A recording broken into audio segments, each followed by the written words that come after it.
The story begins with a boy named Chan, who sits in his ruined office, his expression filled with nervousness and worry. The source of his distress is the impending bankruptcy of the company he has been working for, which means his job is also coming to an end. He feels trapped in a whirlwind of emotions like anger, despair, sadness, and futility, each battling for dominance in his mind. Overwhelmed by his thoughts, he picks up his smartphone and dials his boss to seek further information. However, it quickly becomes clear that his boss is unwilling to help because the call is abruptly cut off.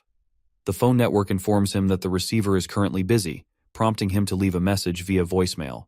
The spot where he sits is a chaotic mess of files and papers from his office. Glancing anxiously at his phone, he mutters to himself that he's going crazy.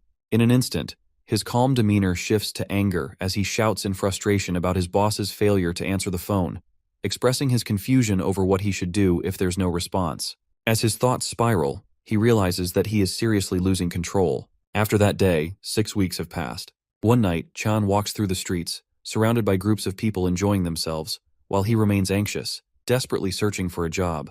He makes a call to a potential employer, but the owner bluntly questions what he wants from him, suggesting that he seems too old to work at their cafe. Chan tries to respond calmly, assuring the owner that he understands, but the owner cuts him off and hangs up immediately. Feeling disheartened by the rejection, he quietly murmurs to himself that even finding part-time work has become difficult because of his age. Putting his phone back into his pocket, he thinks with a heavy heart that it's hard to believe it's been over a month and he still hasn't found a job, or even a part-time gig. As he walks, he comments to himself that this is a serious problem. He is in real trouble now, because if he pays his phone bill, his remaining balance will be zero, and he still has next month's rent looming. Lost in his thoughts, he suddenly notices that he's standing in front of a spot that seems unusually bright. Confused, he wonders aloud if this place was always so well lit. Looking around, he realizes he is standing in front of a convenience store, its bright lights shining through the night. Surprised, he asks himself when such a large store opened here. Moving closer, he notices a flyer posted on the store's glass door. Reading it carefully, he sees they're hiring part-time workers, open to all genders and, to his relief, with no age restrictions. As he takes in the sight of the flyer, a glimmer of hope sparks in his heart, prompting him to step inside. Upon reaching the reception desk, he is greeted by a calm and welcoming receptionist. He gestures toward the poster and explains that he came in after seeing the part-time job listing. He asks if the store is still hiring part-time workers. To his surprise, the girl simply stares at him in disbelief, not responding. Confused, he wonders why she seems so shocked and questions whether she is unaware of the flyer. Noticing her silence, he calls out to her again. Suddenly her expression shifts as realization dawns on her. With wide eyes, she confirms that they are indeed still hiring. With a bright smile, she introduces herself, revealing that she is the manager of the store. He can't help but think she looks more like a school student than a manager. With an upbeat demeanor, she leaves the reception desk, cheerfully pulls out a chair for him at a nearby table, and politely invites him to sit. As she looks around to offer him something to eat, she remembers to ask about a drink. She asks him what he would like and assures him to feel free to tell her his preference. Still puzzled by her cheerful behavior, he replies that he would like an Americano. After she brings him the drink, she takes a seat across from him and begins to ask for his personal information, jotting it down on a piece of paper. He shares his name and mentions that he is 29 years old and lives nearby. She then inquires if he has ever worked at a convenience store before. He replies that he has worked at one a few years ago. Her face lights up with joy at this information, and she exclaims that he is the perfect fit for the job, with the right age and experience, exactly the person she had been looking for. With a smile, she informs him that she is actually older than him and asks if she can speak to him informally. He takes a sip of his drink and readily agrees, though he can't help but wonder if she really is older than him, given how young she looks. She explains that the work conditions at the convenience store include a basic contract period of 1 year. She casually mentions that he will need to work the night shift every day from 10 p.m. to 10 a.m., while she oversees the rest of the operations. Hearing this, he feels a bit disheartened, realizing that his sleep schedule will be completely flipped. As she continues explaining the allowances with a cheerful demeanor, she mentions a clean hourly wage of 20,000 won. Chan's eyes widen in surprise, and before she can say more, he quickly accepts the job, enthusiastically declaring that he will take it. She asks if he's sure he doesn't want to think it over. Then he grips his drink tightly, overcome with happiness, and replies that he'll start working today. Excited by the salary, he isn't interested in hearing about anything else. Noticing his eagerness, she is amazed and asks if he would like to sign the employment contract right there. He nods in agreement and signs the paper with a sense of satisfaction. After he finishes filling out the paperwork, the manager approaches him and politely asks if he has completed everything. He simply replies, yes. Smiling, she pulls out a jacket for him and, with a cheerful expression, says that since he's starting today, they should begin his employee training right away. She spends the next few hours guiding him through the store, showing him where each item is located and explaining the layout. After about 3 hours, the training session comes to an end. In a calm tone, she mentions that she'll be heading home now. Just as she's about to leave, she suddenly remembers something and informs him that their suppliers may arrive early in the morning. She asks him to make sure to check the deliveries. Chan, a bit confused, asks for clarification. She explains that suppliers only come during urgent situations and assures him that she will handle organizing the goods, but he just needs to receive them. Then, her tone shifts to a more serious one as she warns him to handle suspicious customers carefully. He assures her that she doesn't need to worry as he is experienced in dealing with difficult customers. Hearing this, she expresses her relief and flashes him another bright smile. She wishes him good luck with his first shift and asks him to take care of everything while she's away. With that, she waves goodbye and heads out, leaving him to begin his shift with a happy and motivated spirit. He waves back, feeling content with how things have turned out. With a heart full of gratitude, he reflects on how kind the manager is, realizing that he can now pay his rent. He feels a surge of happiness, not only for finding a job with a generous hourly wage, but also for having such a wonderful person as his manager. He thinks to himself that he has truly hit the jackpot. In his mind, he imagines a scene where he is working, and she stands nearby, playfully saying that since he is also a police officer, he'll be able to catch any criminals quickly in the store, and that there's no need to worry about the night shifts. As he contemplates his salary, he opens the calculator on his computer and starts crunching the numbers. He begins by calculating his weekly pay, stating that working 12-hour shifts, 7 days a week, would yield 1.68 million won. When he considers his monthly earnings, he estimates it to be roughly between 6.7 million and 8.4 million won. He envisions that if he works here for just 1 year, he could earn an amount equivalent to the minimum salary of a 10-year veteran at a major corporation. Feeling overwhelmed with happiness about his potential salary, he imagines himself surrounded by piles of money, his eyes sparkling with excitement. He thinks to himself that just 1 month of work could cover several months' worth of living expenses. With renewed determination, he tells himself that he is committed to sticking around. As he is lost in these thoughts, a customer approaches him. Chan snaps back to reality and greets him politely, but the customer responds abruptly, simply asking where the toothbrushes are. Just as Chan is about to direct him to their location, he suddenly freezes, his eyes widening in shock at the customer's face. The man insists on telling him the exact location of the toothbrushes, but Chan is momentarily speechless. He is taken aback because the customer's face is anything but ordinary. It resembles that of a dog. In an angry tone, the customer with the dog-like face sternly orders him to say something, calling him a lazy guy. Still silent, Chan watches in confusion as the customer asks why he has suddenly stopped talking and presses him again about the location of the toothbrushes. The customer complains that he is already exhausted from a tough day at work, and now this situation is irritating him even more. Finally snapping out of his shock, Chan politely replies that the toothbrushes are located at the end of the fourth corner of the shelves. The customer heads over to the specified spot, grumbling that he should have spoken up sooner.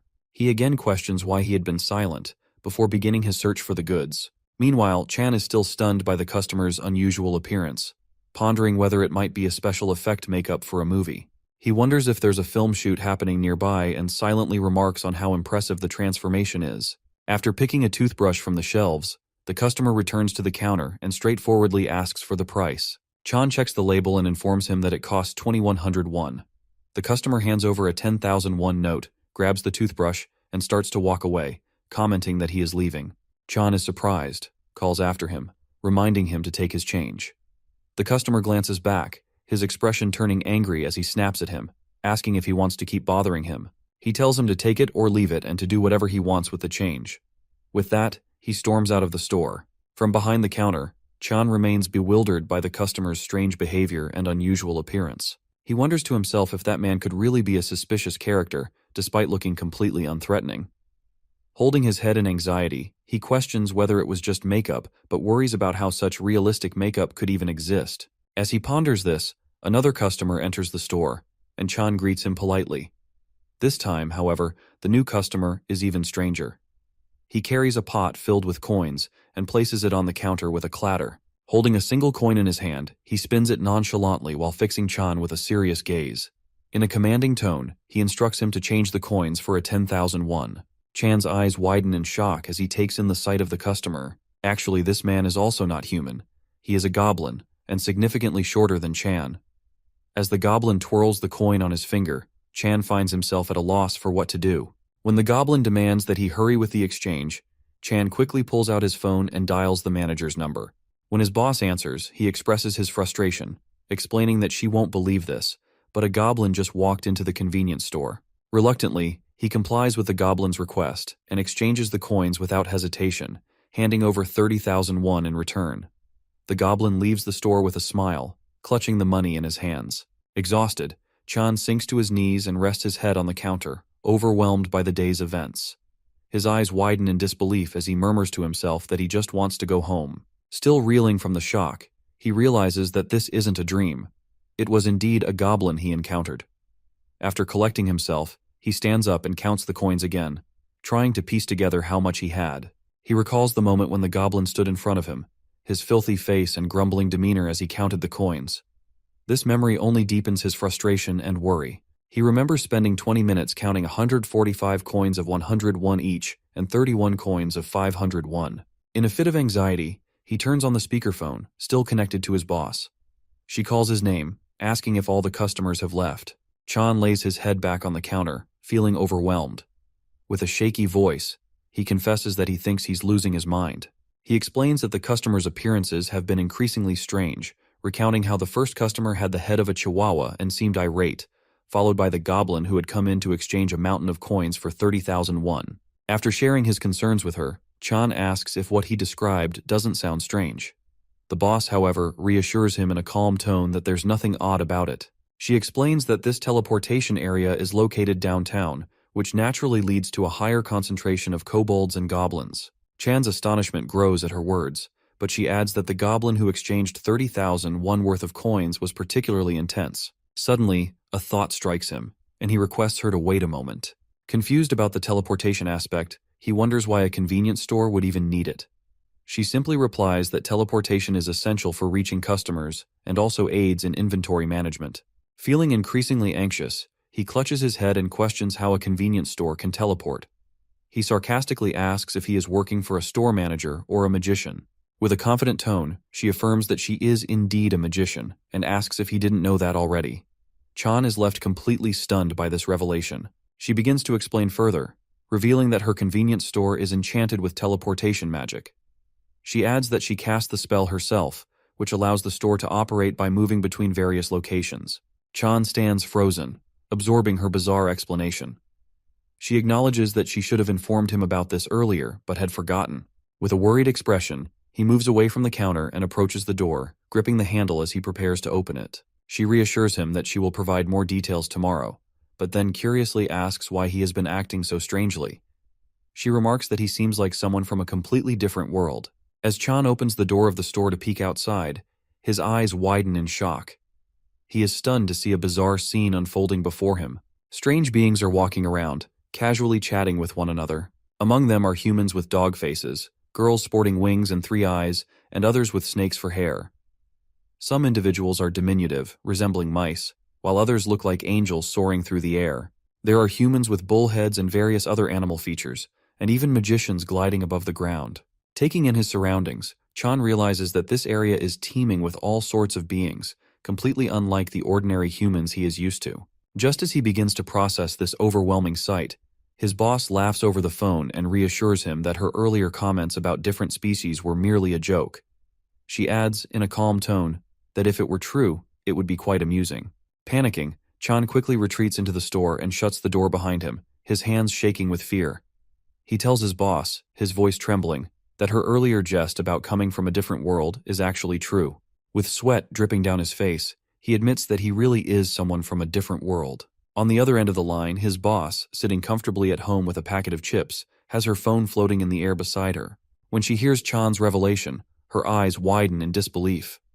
Realizing the gravity of the situation, she stares at the phone, stunned, and asks what she should do now. Meanwhile, inside the store, Chan suddenly screams, startled by something he sees reflected in the glass of the door. His boss, alarmed, asks him what's wrong and inquires about the strange sound she just heard. Actually standing outside is another peculiar figure, a girl whose face is obscured by hair, sporting horns on her head and tiny wings on her shoulders. She presses her hand against the glass, giving Chan a menacing look and flashing a dangerous smile as she commands him to open the door. Overwhelmed by her presence, Chan's mouth drops open in shock, and he stumbles backward, colliding with a shelf. His boss calls out again, asking if he is all right and what is happening. Chan remains frozen in fear, his gaze fixed on the girl, who is now laughing ominously. He wonders to himself if his boss might also be some kind of otherworldly being. In a moment, the girl pushes the door open and enters the store, casually browsing the items on display. Meanwhile, Chan's boss grows concerned and asks if he can hear her, noticing his silence. He reassures her that he is listening and urges her to continue.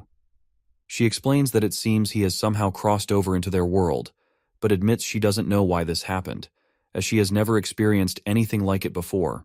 As Chan crouches behind the counter, listening intently to his boss while trying to hide from the strange girl, he remains focused. He peeks at her cautiously and tells his boss that they need to find a way to handle the situation. He asks her how he should deal with these different species. Looking at the girl again, he notices that she is sitting on the floor, laughing in a bizarre manner. Confused, he turns to his boss and describes the unsettling sight, explaining that the woman customer is laughing like a ghost. Hearing his description, the boss feels a wave of anxiety wash over her. She quickly asks him what the woman customer looks like. With beads of sweat forming on his forehead, Chan explains that she has horns on her head and small bat-like wings on her back. Upon hearing this, the boss realizes that the figure is indeed a succubus. She reassures him that they are not particularly dangerous, so he doesn't need to panic. Meanwhile, the succubus stands up from the floor, tilting her head and brushing her hair away from her face with an air of confidence. Chan glances at her, understanding now that his assessment was correct. The boss instructs him to look for a curse detector under the counter, noting that it should be eye-catching due to its colorful appearance. Chan nods in agreement and begins rummaging through the boxes placed beneath the counter. He spots various items scattered among pencils, papers, and scales. With a nervous expression, he wonders if the curse detector is truly colorful and imagines what shades it might display. Just then, something unexpected brushes against his hand. When he pulls it out, he discovers a toy wand that emits a stunning array of colors, glowing with a powerful pink light.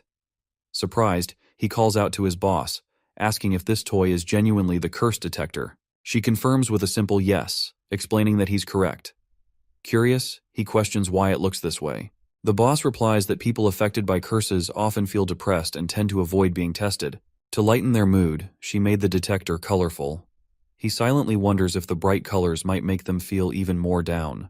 The boss then tells him that once he finds the detector, he must bring it close to the customer's exposed skin, press the button, and wait for the results. As he agrees to follow her instructions, he suddenly notices that the succubus has approached the counter and is peering at him with an unsettling intensity. Meeting her gaze so closely fills him with fear, and he feels a jolt of shock at her presence. As the succubus casts him a menacing look and opens her mouth to speak, Chan, in a moment of sheer panic, attempts to call the boss.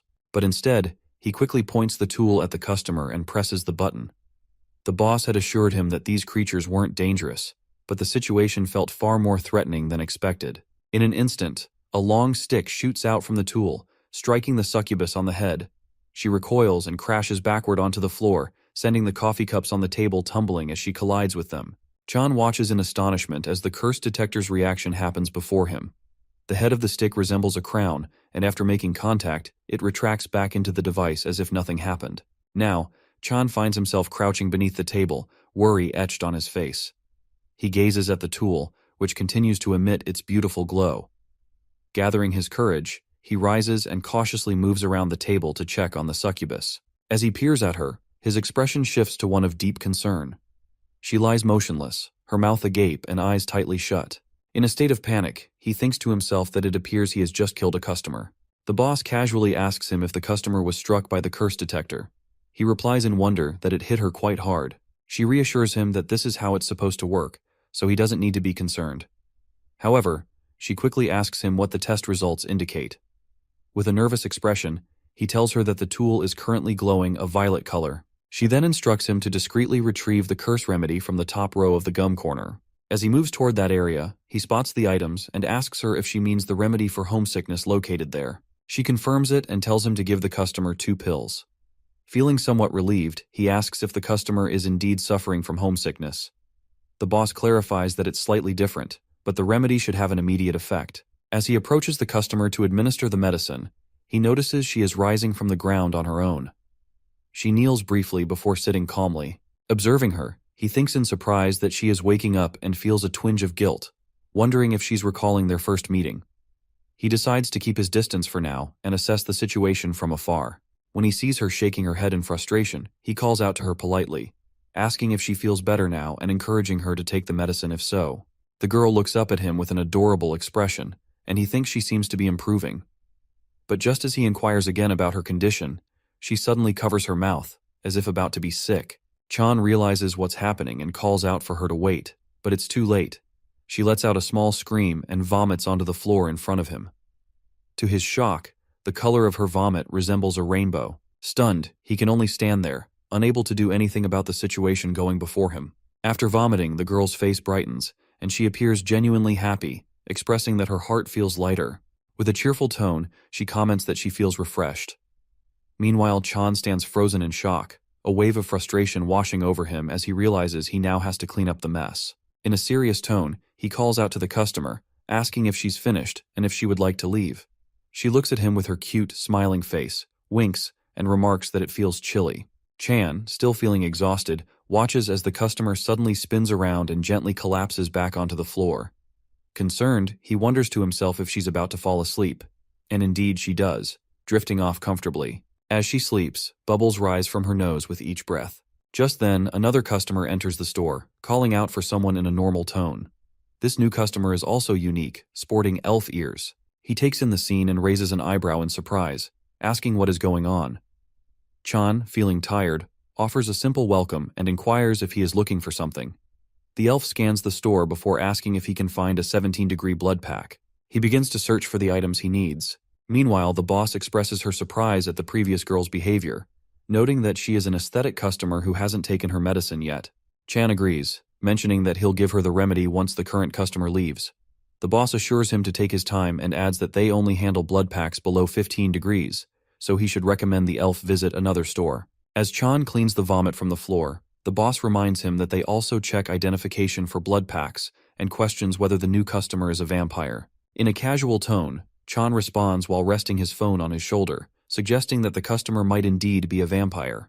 The boss informs him that vampires have long lifespans and maintain a youthful appearance, so they regularly update their identifications. She warns that some individuals might present expired IDs marked with an X. While those people are adults, she reassures Chan that the convenience store is equipped with alarm magic, so he can confidently conduct inspections. Feeling a bit relieved, he nods, understanding the boss's explanations. When the customer returns after gathering his items, he glances at the sleeping woman on the floor and feels a pang of sympathy. As the customer places his items on the counter, Chan addresses him, noting that their store only carries blood packs below 15 degrees and suggests he might need to visit another store. The customer's face flushes with embarrassment as he hands Chan an envelope, stating he will just purchase this. Chan casually informs him that the envelope costs 100 won and asks if he needs a bag. The customer politely agrees and adds that he would like a pack of cigarettes as well. Chan turns to him, casually asking what kind of cigarettes he wants. The customer gestures towards the cigarette display, looking flustered, but he doesn't specify a name. Chan picks up a few packs and inquires again about the specific brand. The customer forces a smile, requesting the pack that's currently under Chan's hand. As Chan holds up the cigarette packs, he can't help but notice the customer's unusual demeanor and wonders if he resembles someone named Mija. Setting the cigarettes back down, Chan turns to the customer and in a serious tone asks him to show his ID. Upon hearing his request, the customer starts to feel anxious. With a forced smile, he claims he is in the process of renewing his ID and admits that he only has expired ones. Chan presses further, asking if he can see the expired ID or any other identification he might have. In response, the customer nervously questions whether he can't make a purchase without showing his ID. Chan explains that it's standard procedure. Without identification, he cannot sell him anything. The customer's frustration grows, and with a hint of anger, he pulls out his ID card, slamming it onto the counter. He demands Chan to check it quickly, mentioning that his friends are waiting outside. Chan feels a flicker of annoyance at the customer's behavior. As he picks up the card and examines it, he thinks about how similar IDs look across their country. He notices that the card features the customer's photo, with a prominent expired stamp nearby. Just as he reassures himself that the ID appears fine, a strange light begins to emit from beneath the photo. Leaning closer for a better look, Chan wonders aloud what the rainbow light signifies. Upon further inspection, he realizes that the photo isn't securely attached to the card, leaving him even more bewildered. When he pulls the photo out of the ID card, a sudden burst of rainbow light erupts from it, swirling around the room. He watches in shock, bewildered by the phenomenon, and asks what's going on. The light begins to chase after the customer, who, clearly frightened, questions why it's following him. He bolts through the store, desperately trying to escape the shimmering light, but it continues to follow him. The customer calls out to him, demanding to know what's happening. Chan, still confused, apologizes and explains that the ID belongs to the customer, so he has no idea why this is occurring. As the man runs in circles, he shouts for him to put it away, but Chan, baffled, asks where he should place it. Meanwhile, the woman customer remains blissfully asleep, her face adorably flushed. Suddenly, the photo slips from Chan's grasp and lands near her. As the rainbow light retreats back into the ID, Chan glances down at the picture and is stunned to discover it shows a different person entirely. With rising anger, he calls out to the customer, who is now nervously standing by a shelf. He points out that the sticker has come off, and it appears that the ID has changed completely. He sternly comments that he doesn't understand why the customer did this, but the ID is clearly illegal. As he speaks, the man's face begins to sweat with fear. He tries to reassure him, but Chan, undeterred, picks up the phone and presses it to his ear, asking the boss if she has heard everything. In response, the boss's voice comes through, filled with anger, as she declares that she will call the police. Hearing this, the customer's fear escalates, and he bolts out of the store, disappearing in an instant. From behind, the boss politely asks Chan if he can explain the situation. He calmly agrees and begins to put the goods the customer had brought back on the shelves. As he works, he recounts the entire incident to the boss, noting that he suspected something was off, and it turns out the customer was a Mija. The boss's eyes widen in amazement, but she quickly reminds him that this could have become a significant problem. She asks how he figured it out, especially since she didn't hear the store's alarm go off. Still diligently rearranging items, he explains that the customer handed him a fake ID with a sticker on it. The boss is taken aback and questions if it was a sticker and magic. He confirms this, detailing how the customer had forged the ID by attaching his own photo to it. And when he peeled off the sticker, it triggered some kind of magic associated with the ID. With a puzzled expression, the boss asks him if he truly recognized the forgery with just his naked eyes. He simply replies that he has seen similar things before. Meanwhile, a phone floats in the air in front of her as she sits at home, and she comments in surprise that it's quite difficult to detect. She explains that IDs in their world have tight security, making forgery and tampering extremely challenging. The forgers in this line of work are exceptionally skilled, adept at illusion magic, which makes them hard to identify without the right tools. As Chan puts the goods back in their places, he is taken aback and asks if it's genuinely that difficult. The boss acknowledges that while the store's alarm magic tends to lean toward the dark side, if it doesn't go off, it usually indicates no issue. She's baffled by how he managed to recognize the forgery at all. Realizing it must have been illusion magic, Chan recalls the customer's image and wonders if that vampire was really such a formidable figure. He dismisses the thought, noting ironically that even the forger seemed flustered. With a polite but confused expression, he contemplates the situation. Just then, the boss calmly suggests that they should terminate their part-time contract. Chan's eyes widened in shock at her question, utterly taken aback. In a polite tone, he asks her if he has made any mistakes. She calmly assures him that he hasn't done anything wrong. In fact, she says he's doing great. She explains that he is from another world and accidentally came to theirs, and she was just worried it might be terrifying and difficult for him. He responds that he is perfectly fine, noting that it isn't particularly scary or challenging for him. He expresses his desire to continue working at the store and asks if that is possible. Hearing this, her eyes widened in surprise. Chan thinks to himself that it's clear she genuinely cares about him, and it is indeed a situation worth worrying about. But he also realizes that he must keep this job. Suddenly, thoughts of his credit card bill, insurance premium, monthly rent, emergency fund loan, and cell phone bill flood his mind. The realization makes him anxious, and he thinks that if he quits this part-time job, he'll have to live like a beggar starting next month. In a rush, he calls the boss and insists that she must allow him to continue working there. The boss agrees, but warns him in a louder voice not to be nonsense in the future. Hearing her loud voice on the phone, he winces and instinctively pulls the phone away from his ear. He quickly assures her that everything is fine. Then, in a polite tone, He asks if they can continue their conversation today. She responds enthusiastically, saying that it's great and that she was thinking the same thing. Suddenly, she remembers something and asks if he has given the succubus customer her medicine yet. Chan realizes he hasn't done that yet and moves towards the sleeping customer, assuring the boss that he will take care of it right away. He picks up the medicine, sits closer to the customer, and gently places it in her mouth while she sleeps soundly, her mouth slightly open. After administering the medicine, he watches her face, curious for any signs of a reaction. He reports to the boss that he has given her the medicine, but so far, there has been no response. The boss recalls something and tells him that since he has given her the medicine, she will regain her senses soon. Meanwhile, when the customer shifts her body to the side, the boss cautions Chan to be careful, as she might feel nauseous. Chan reassures her that he understands, but, in truth, he is astonished by the customer. He worries that she might slip back into the dangerous state she was in when she first arrived at the store. The boss asks him if he thinks the customer feels dizzy or a bit fuzzy. He replies calmly that he doesn't believe she feels that way. The boss nods, understanding his response. As he listens, she suggests that he might want to check for curses again using the curse detection device.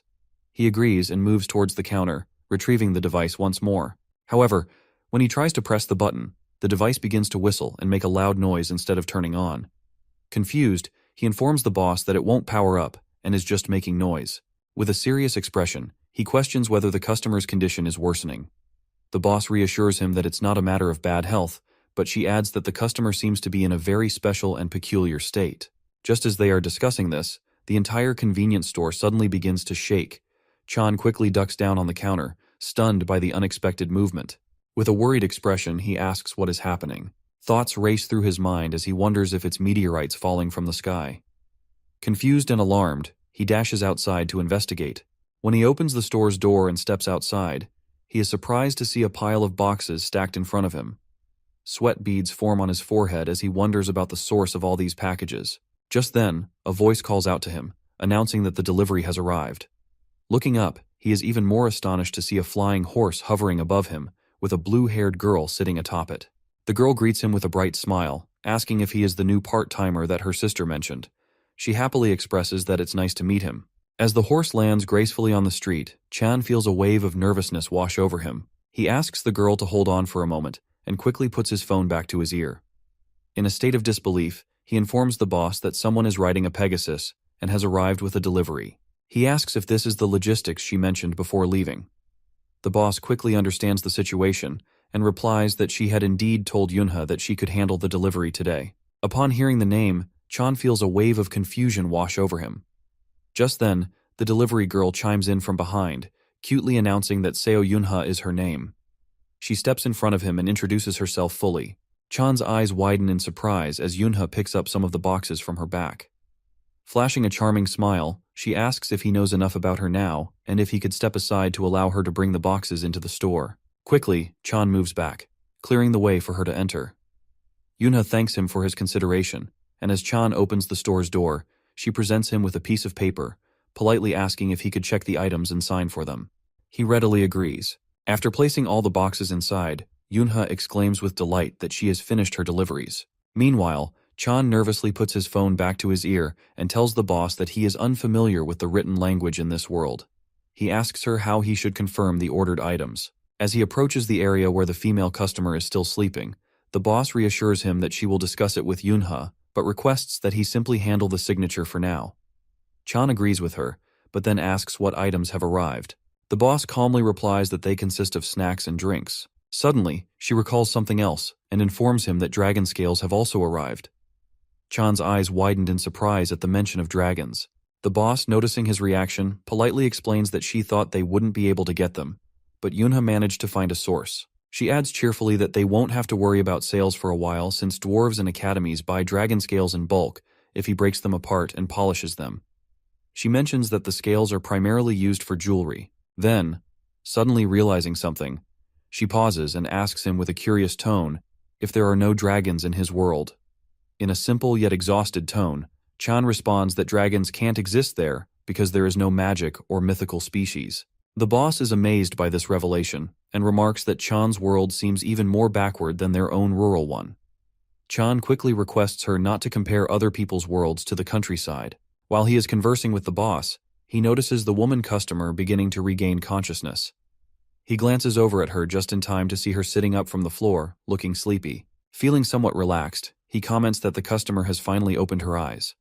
He tells her that he will calculate the bill now that she is awake. Just as he says this, the succubus customer speaks in a low voice, calling him a boss and asking what the love is. She appears to be in a completely lovely mood. Glancing at her, Chan quickly tells the boss to call a taxi immediately, insisting they need to send this suspicious customer away. The boss agrees, and after a short while, the taxi arrives at the store. Chan gently guides the customer outside, holding her by the shoulder to keep her steady. He calmly helps her into the taxi and hands her a bag. At this point, she remains in a cute, sleepy state with her eyes closed. Chan leans closer to her and politely hands her a card and the receipt, explaining that the receipt is for the medicine she took earlier. The girl responds adorably, taking both items with her soft hand. Chan cautions her again to hold on to them properly, warning that she might lose them if she isn't careful. As they chat, the taxi driver, who has a bunny-like face, asks Chan if the customer has been drinking alcohol, noting that her condition seems a bit off. Chan tells the taxi driver that he believes the girl is under some kind of curse but reassures him that now that she has taken the medicine, she should be fine. However, the driver mentions that she still seems uneasy. Chan chuckles lightly, reassuring him and requesting that he be careful with her. At that moment, the girl turns to Chan and asks again what the love is. Surprised, he looks at her, noticing her serious tone and polite expression. She comments that even when he thinks he understands, it remains elusive. When she presses him for an answer, he replies with words that resonate with him. It's something he wants but can't have. The girl's eyes widen in shock at his response, and she gazes at him in surprise.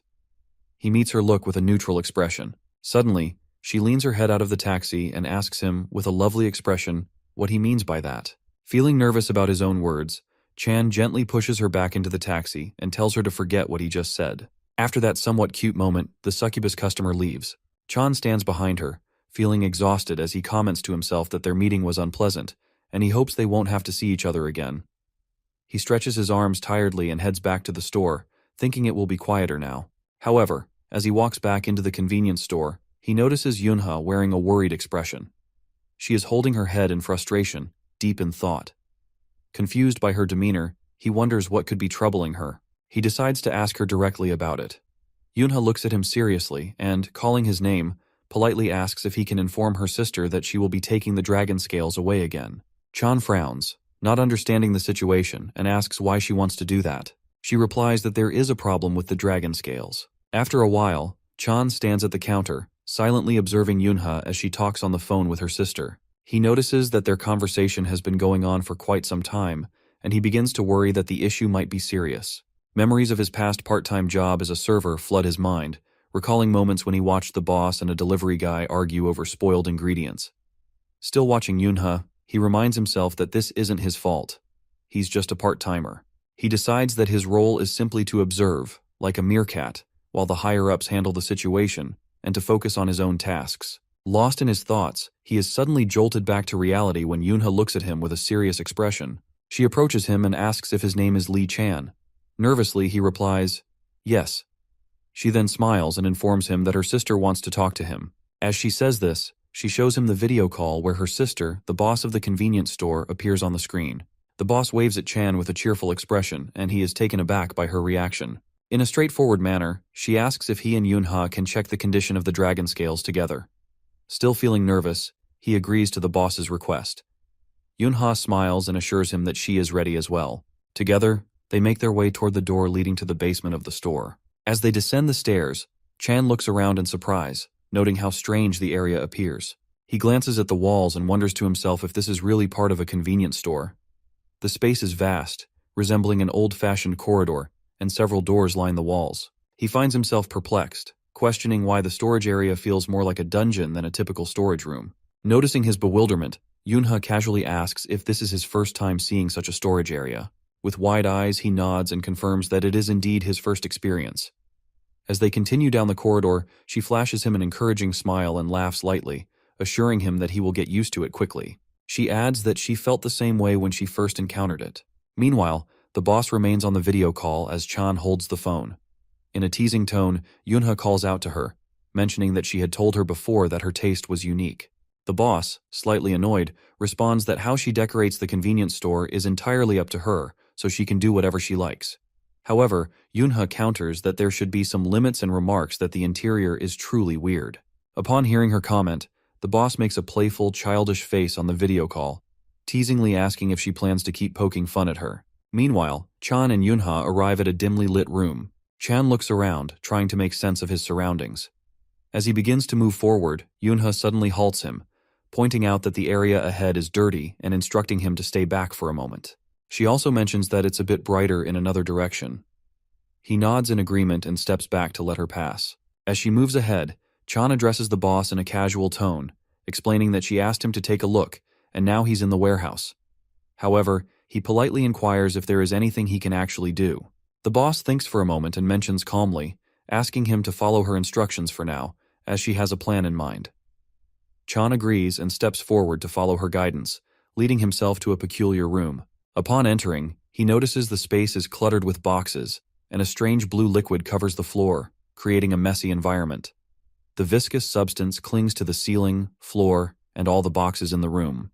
As he concentrates on the scene, he realizes the liquid is continuously oozing from an odd-looking container, which seems to be expelling it. Staring at the chaotic scene before him, he is left in shock. As he cautiously steps forward, the boss girl casually asks if he doesn't think the situation is a bit extreme. Surprised by her nonchalant tone, he exclaims that it's not just a bit and questions what those muddy dark lumps are. Meanwhile, Yunha stands calmly beside a pillar as the boss explains that the liquid is pus, a result of contaminated magical power. She adds that if the dragon scale purification process isn't done correctly, this is what they end up with. Chan glances at Yunha, his expression anxious as he asks if that large container resembling a turtle shell is indeed a dragon scale. She confirms it with a steady voice. Looking closely at the dragon scale, Yunha explains that she heard the scales shed by dragons who recently moved to the countryside were being neglected, prompting her to bring them here in a hurry. However, she admits that her haste and failure to entrust the task to a suitable company led to this mess. With a glimmer of hope, she mentions that the situation isn't too severe yet. If they purify it quickly and scrape off the surrounding pus, they might still be able to use it. But suddenly she holds her head in frustration, expressing anxiety over a significant issue that it's the middle of the night, and the company is closed. Chan glances at the clock, noting the time is 3:12 a.m. As he takes in the chaotic scene, the boss girl's voice breaks through the phone call, explaining that this is why she needs Chan's help. Surprised, he asks for clarification. With a polite smile, she confirms it and adds playfully, if he would like to touch the pus. At her words, he feels a bead of sweat trickle down his forehead, his eyes widening in disbelief. The boss girl calls for Yunha, who casually scoops up some of the pus in her hand and presents it to Chan with a cheerful smile, encouraging him to take it. Staring at the substance in astonishment, he becomes even more uneasy. The boss girl tries to reassure him, insisting that it's just a matter of touching it and that it won't be too dangerous. She expresses her confidence in him, but with rising anxiety, he counters that, regardless of what it is, it still shouldn't be touched, and worries about what could happen if it makes him ill. In a straightforward manner, the boss girl offers him 100,000 won if he touches it. The mention of money shifts Chan's perspective, and without hesitation, he accepts the offer. The boss girl beams with happiness at his agreement. Motivated by the prospect of earning 100,000 won, Chan musters his courage, hand trembling with sweat as he reaches out to touch the gooey substance. Observing him, Yuna thinks to herself how simple this kid is. However, just as he is about to make contact, the pus suddenly retracts, slides away from Yunha's hand. Chan stares, bewildered by the movement, and, still holding his phone, he turns to the boss girl and asks in shock if this substance is alive. The boss girl assures him that there's nothing to worry about, explaining that it's merely a clump of magical power. However, Yunha, wearing a surprised expression, points out that it seems like the pus is trying to avoid Chan. The boss, adopting a serious tone, orders him to just touch it and ignore everything else. He nods in agreement and quickly presses his hand against the pus. Suddenly, strange lights begin to emanate from the substance. Both Chan and Yunha's eyes widened in astonishment at the unexpected reaction. When Chan pulls his hand away, the pus transforms into a beautiful stone right before their eyes. Stunned, he asks what just happened. Yunha, placing her hand on his shoulder with excitement, exclaims that it's exactly as her sister predicted. With a joyful smile, she calls out to the boss girl, informing her that the substance has been purified just as she said. The boss girl, still looking astonished, cautions them that it's too early to celebrate. She asks him if he could try using the magic wand on the stone. He readily agrees and retrieves the wand tool. As he places the wand against the stone, he notices there's no reaction. He turns to the boss girl, voicing his concern and asking if that's normal. She confirms it is, and explains that the lack of response indicates there is no contaminated magical power for it to detect. She adds that this kind of reaction shows that the purification process was completed successfully. With a serious expression, the boss girl comments that her earlier assessment was correct. She tells him that, from what she can see, he might possess an anti-magic constitution. Confused, he asks her to explain what that means. Yunha chimes in, cutely clarifying that it simply refers to a body on which magic doesn't work. The boss girl confirms her explanation and asks if they can have a private conversation for a moment. He agrees and turns off the phone speaker, leaning slightly to the side for a more discreet chat. In a polite tone, the boss asks if he remembers the earlier test they conducted on his body. He recalls the moment he first used the curse detector tool and responds that it had made a loud noise. She explains that there are only two scenarios in which such a reaction occurs. The first is when there is absolutely no magical power present, which, in their world, would be incredibly dangerous. However, she adds that since Chan is from another world, that point is irrelevant. Then her expression brightens as she reveals that the second possibility is that the tester didn't function due to resistance magic. Curious, he inquires about this resistance magic. She affirms that she believes this case fits him better, which is why she asked him to examine the dragon scales with Yunha. In a straightforward tone, she explains that she'll provide more details once Yunha leaves, as it's a bit challenging to discuss at the moment. Listening to all this, he begins to grasp the situation and simply agrees with her, though he still feels confused about the specifics of what she's saying. He worries about the implications of possibly having a magic-resistant constitution. Standing in the corner, he thinks it feels as if he's the protagonist in a drama discovering a secret about his origins. Lost in his thoughts, he suddenly notices Yunha approaching him from behind. In an unexpected move, she steps closer and leans against the wall, encircling him with her arms. This behavior sends a wave of nervousness through him, and his eyes widen in shock. With a polite tone, she tells him she has a favor to ask and wonders if he would listen. With a trembling voice, he asks her what the favor is. Yunha responds with a sweet smile, requesting his help in purifying the dragon scales. She adds that she's asking this as a personal favor. Feeling a mix of embarrassment and disbelief, he asks her if she genuinely wants him to do this. She responds affirmatively, saying she believes he can handle it. Just as he contemplates pushing back, the boss girl calls out to him. When he glances at her, she gives him a cute, polite look with wide, childish eyes. Her expression seems to silently ask if he's really going to make her handle the purification herself. Turning to Yunha, he sees a similar hopeful smile, and he feels the weight of their expectations. Overwhelmed by their intense gazes, he feels frustrated. He thinks that it is too much, and he also finds himself caught in the charm of both their faces. With a puzzled mind, he ultimately agrees, telling them he will do it and asking for instructions on how to proceed. Hearing this, Yunha beams with happiness and thanks him, her smile radiant. The boss girl expresses her gratitude as well, saying the process is simple. Yunha steps closer to the dragon scales, winks at him, and cheerfully tells him he just needs to put his arm into the hole. Chan stares at the opening with a look of despair, hesitant about what he's being asked to do. Yunha urges him again, insisting he should just come and put his arm in. However, he again refuses, commenting that he isn't ready to do it just yet. She then asks him curiously why his enthusiasm has suddenly changed. As he voices his concerns, he insists to both of them that it seems too dangerous to insert his arm into the hole. The boss girl reassures him, explaining that he has a special body, so nothing is likely to go wrong. She tells him it will only be for a moment, and insists that he will be safe.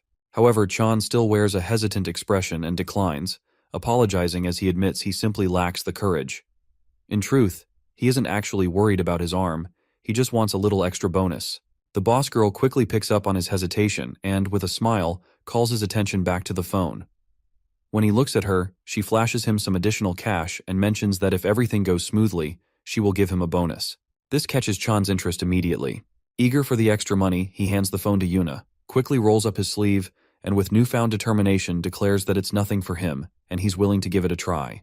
As Yunha holds the phone to her ear, she cheerfully promises that if it hurts, she'll scream. The boss girl reassures them once again that nothing harmful will happen.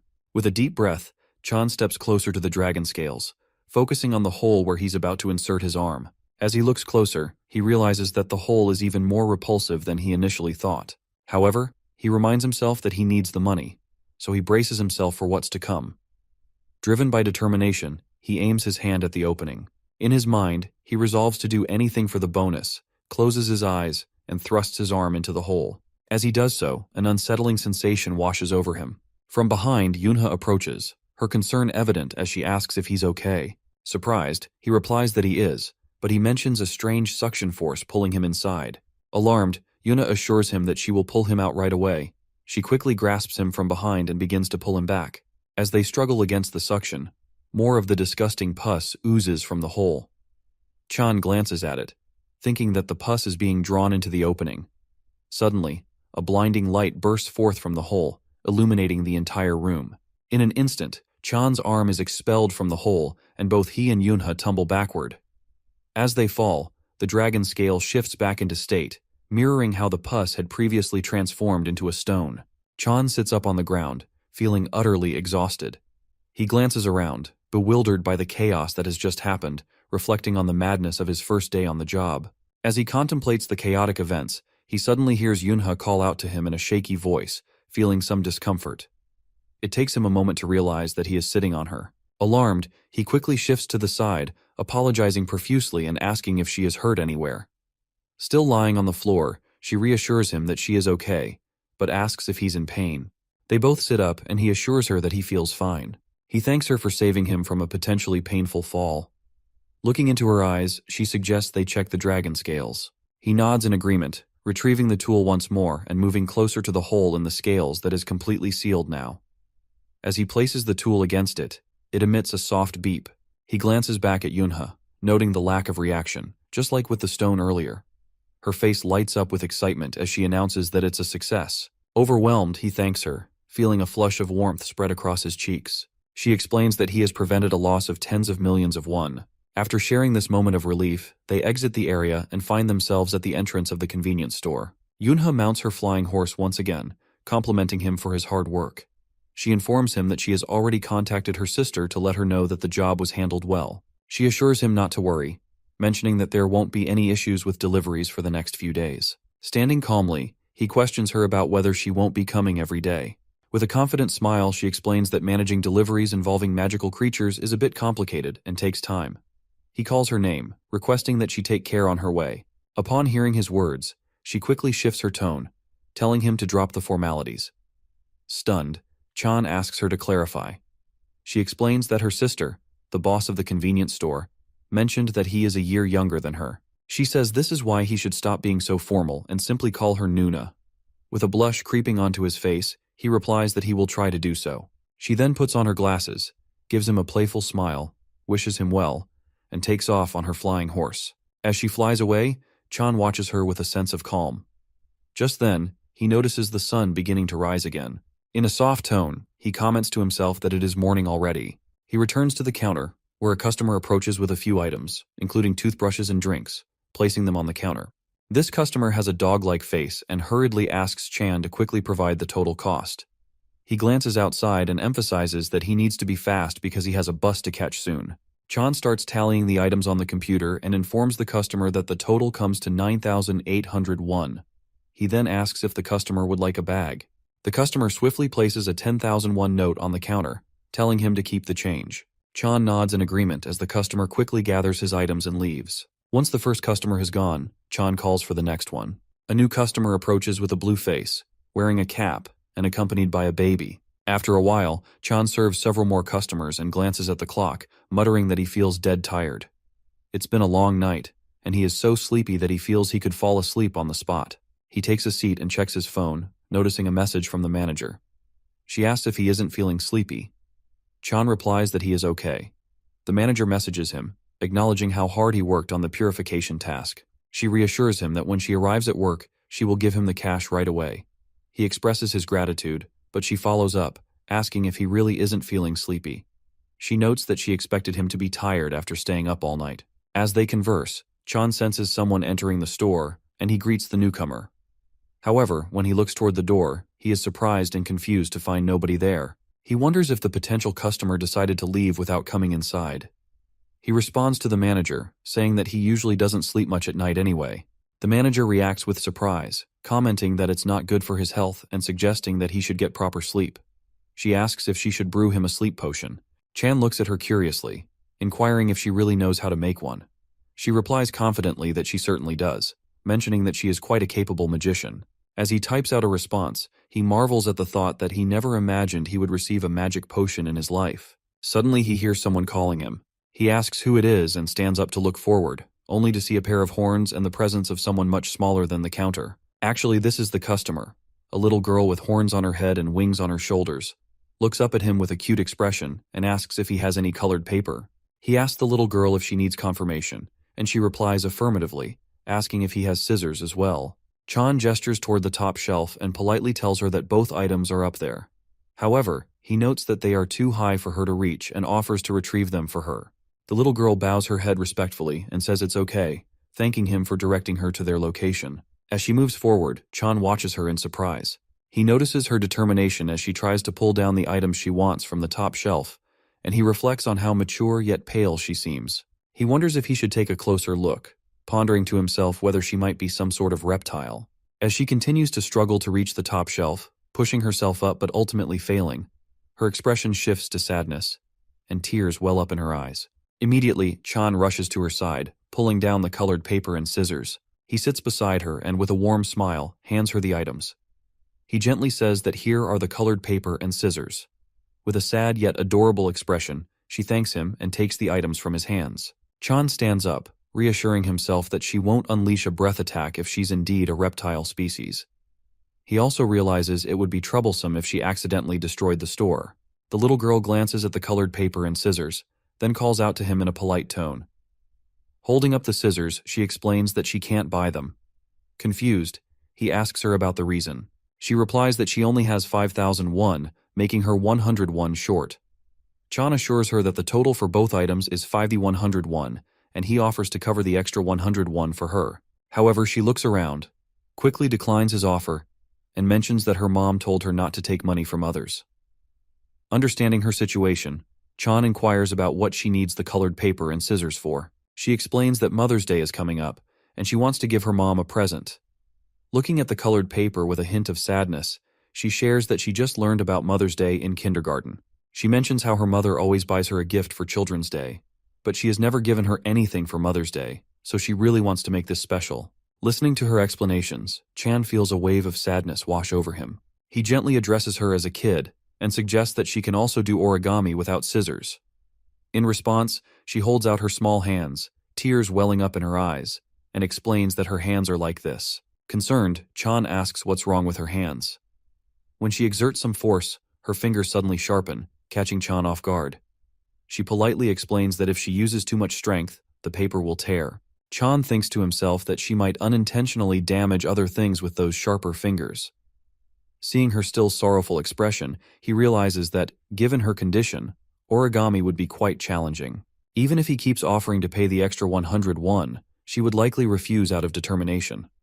It seems like this gift for her mother is incredibly important to her. With this in mind, he kindly asks if he can lend her the scissors. She brightens at the suggestion, and they both sit down at the table.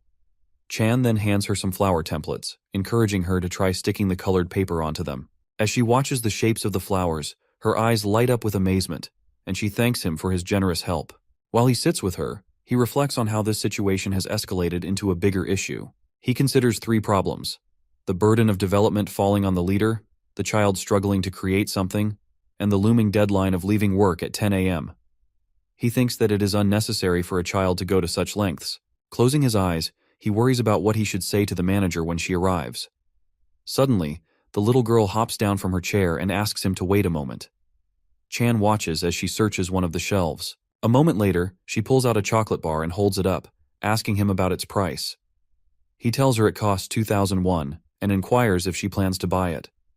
She nods, affirmatively responding with a simple yes. He informs her that he will make a bill for her, and they both make their way to the counter, where she places the 2,001 on the surface. He smiles, confirming that she can enjoy her treat now. Despite this, she still looks a bit glum. Puzzled, Chan watches as she breaks the chocolate bar in half, offering him one of the pieces. She insists that they should eat it together while they work on the project. At that moment, Chan feels a wave of surprise wash over him. He smiles at the little girl and gently tells her that he appreciates her thoughtfulness, but the chocolate is her snack. He insists that she should keep the larger piece for herself. With her cute, innocent expression, she counters that he is bigger than her and adds that her mother says too much chocolate will rot her teeth. Her words warm his heart. He can't help but think about his own teeths. Once again, she calls him Mister and insists that they should share the chocolate together. With a grin, he agrees and takes a piece from her. Just then, the manager walks back into the convenience store, her face bright with a smile. She cheerfully calls out good morning, noting that he must be tired from working overnight. However, when she spots Chan sitting at the table with the little girl, her surprise is evident. Feeling a bit anxious, Chan returns her greeting. He stands up from his chair and approaches her. With a puzzled expression, she asks about the girl. He explains calmly that there was no log for handing over the shift, and this is why he ended up lending the store's scissors to the child. He quickly apologizes, adding that the girl didn't have enough money to buy them, and he thought it would be quick work, but it ended up taking longer than he anticipated. The manager nods in understanding, assuring him that the situation is fine. However, she then inquires if the child seemed particularly shy. Chan responds thoughtfully, suggesting that perhaps children of that age are naturally shy. With a serious expression, the manager agrees, but adds that this child is from a very unique species. She reveals that the girl is a dragon, a pure-blooded dragon, to be precise. As she explains, he listens intently. She describes how dragon organs undergo a growth period of 3 years while still in an egg before they hatch. During this time, certain physical features, such as their horns, organs that detect magical power, develop. She elaborates that while adult dragons have no issues with this process, young dragons often struggle. Curious, Chan asks why it is so challenging. The manager continues, explaining that young dragons perceive others' magical powers as colors through their horns. However, since they are still developing, they have difficulty controlling this ability. She points out that many young dragons unconsciously detect magic, which can lead to awkward or dangerous situations. The manager emphasizes that this particular child lacks the life experience to understand or navigate the negative perceptions associated with these colors. She adds that if she isn't careful, the young dragon could find herself in dangerous situations. This is why the ability to discern good from bad is something that comes with one's own life experiences. Upon hearing this, Chan asks if the manager means it is dangerous for young dragons because they lack the ability to discern character. He adds that a pleasing appearance doesn't necessarily indicate a good person. With a smile, she confirms his insight, explaining that this is why shy parent dragons are particularly cautious with their offspring. She notes that pure-blooded dragons receive even stricter guidance. As they continue their conversation, the little girl suddenly calls out to Chan from behind them. Both adults turn to see her beaming with joy. With a cute grin, she proudly displays the flowers she has created and announces that she is finished. However, as the manager approaches with an enthusiastic expression, praising her work, the little girl quickly sidesteps and hides behind Chan, appearing frightened. Understanding her apprehension, the manager kneels down to the child's level and speaks reassuringly, saying that hiding like this during the day will help keep her safe. The manager gently addresses the little girl, explaining that Chan needs to head home now since he worked all night and must get some sleep. She suggests that the girl might consider coming back later. Hearing this, the little girl's expression dims. She looks up at Chan, who offers her a warm smile and reassures her that she can leave her creations here and return to pick them up whenever she has time in the morning. With a polite but sad expression, she asks if that is really possible. The manager, brightening up, confirms that she can visit any time. Chan encourages her to come back whenever she likes, prompting a cheerful smile from the little girl as she thanks him, calling him Mr. She then turns to the manager, expressing her gratitude and referring to her as Madam. Both Chan and the manager are taken aback by her polite demeanor. With a radiant smile, the manager steps closer and tells the girl that she can call her sister instead. The little girl happily agrees, calling her sister as well. Observing this interaction, Chan thinks that there's no need to discuss age with the manager anymore. After the little girl leaves the store, both Chan and the manager wave goodbye to her from inside. Once the door is locked, the manager turns to Chan and comments that now that the girl is gone, perhaps it's time to get him ready to head home. She steps forward, looking a bit confused, and instructs him to open the drawer. Chan asks which drawer he should open, and she points out the specific location, indicating that he needs to open the one in the front. He nods in agreement and moves toward it, still puzzled about what she has in mind. As he opens the drawer, he is taken aback to find a magical globe sitting inside, accompanied by a keyboard. The manager explains that this is a magic item known as a teleportation machine, designed to move their store to various locations. Chan gazes at it in awe, commenting that it resembles a blend of magic and advanced technology from the future. The manager, wearing a proud expression, tells him that she crafted it herself, making it the store's exclusive teleportation device.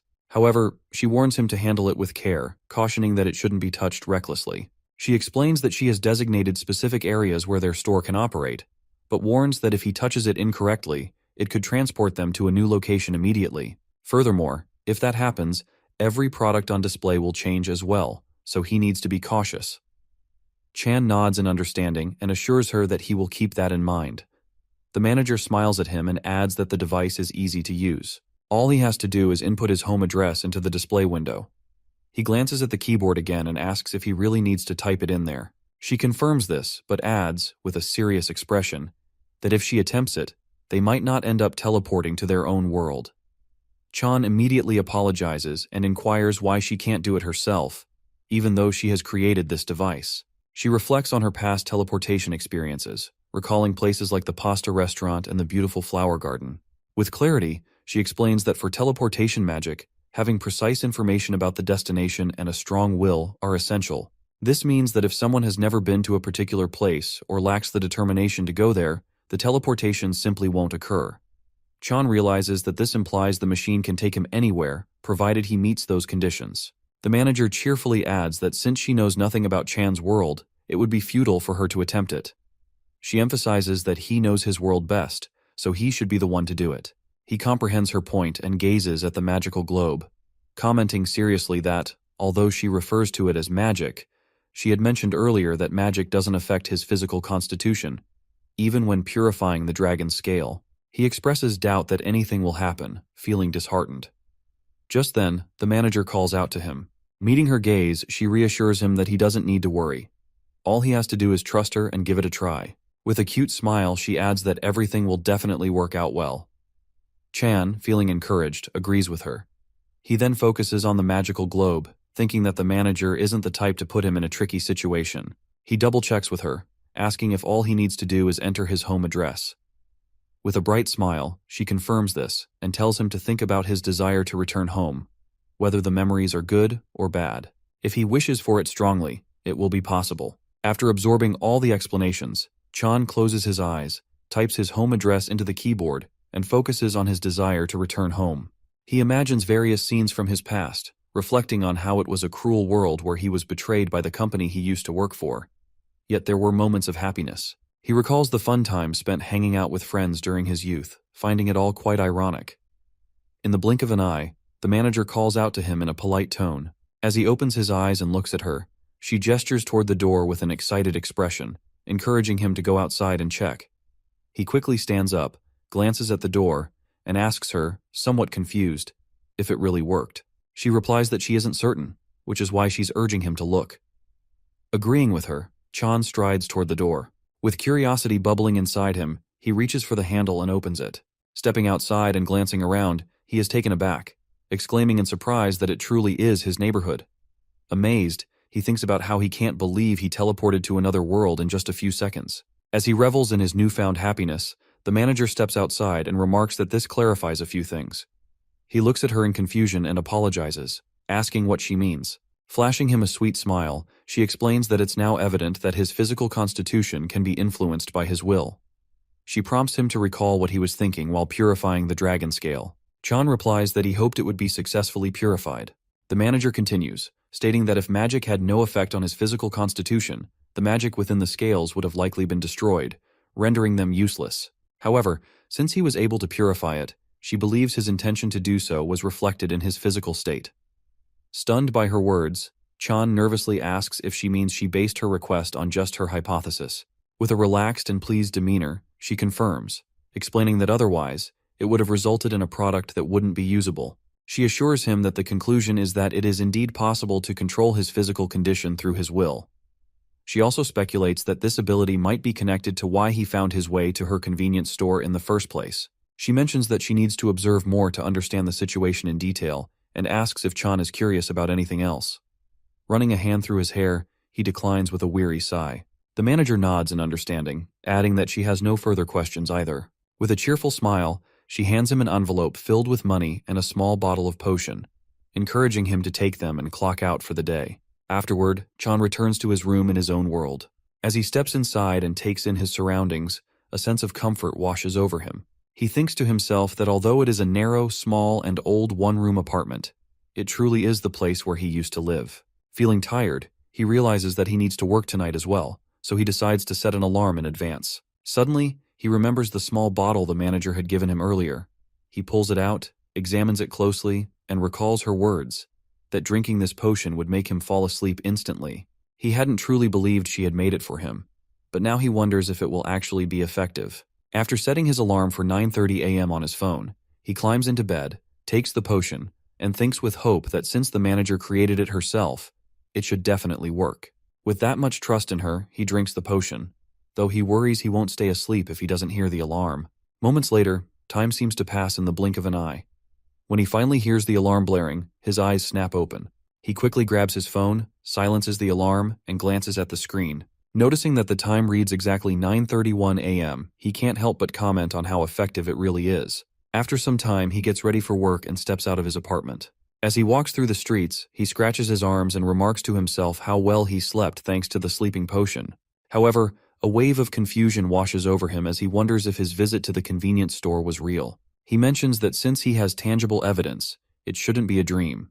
He questions whether the store will still be in the same location as yesterday. Lost in thought, he heads toward the store and is taken aback when he sees it standing right where he left it.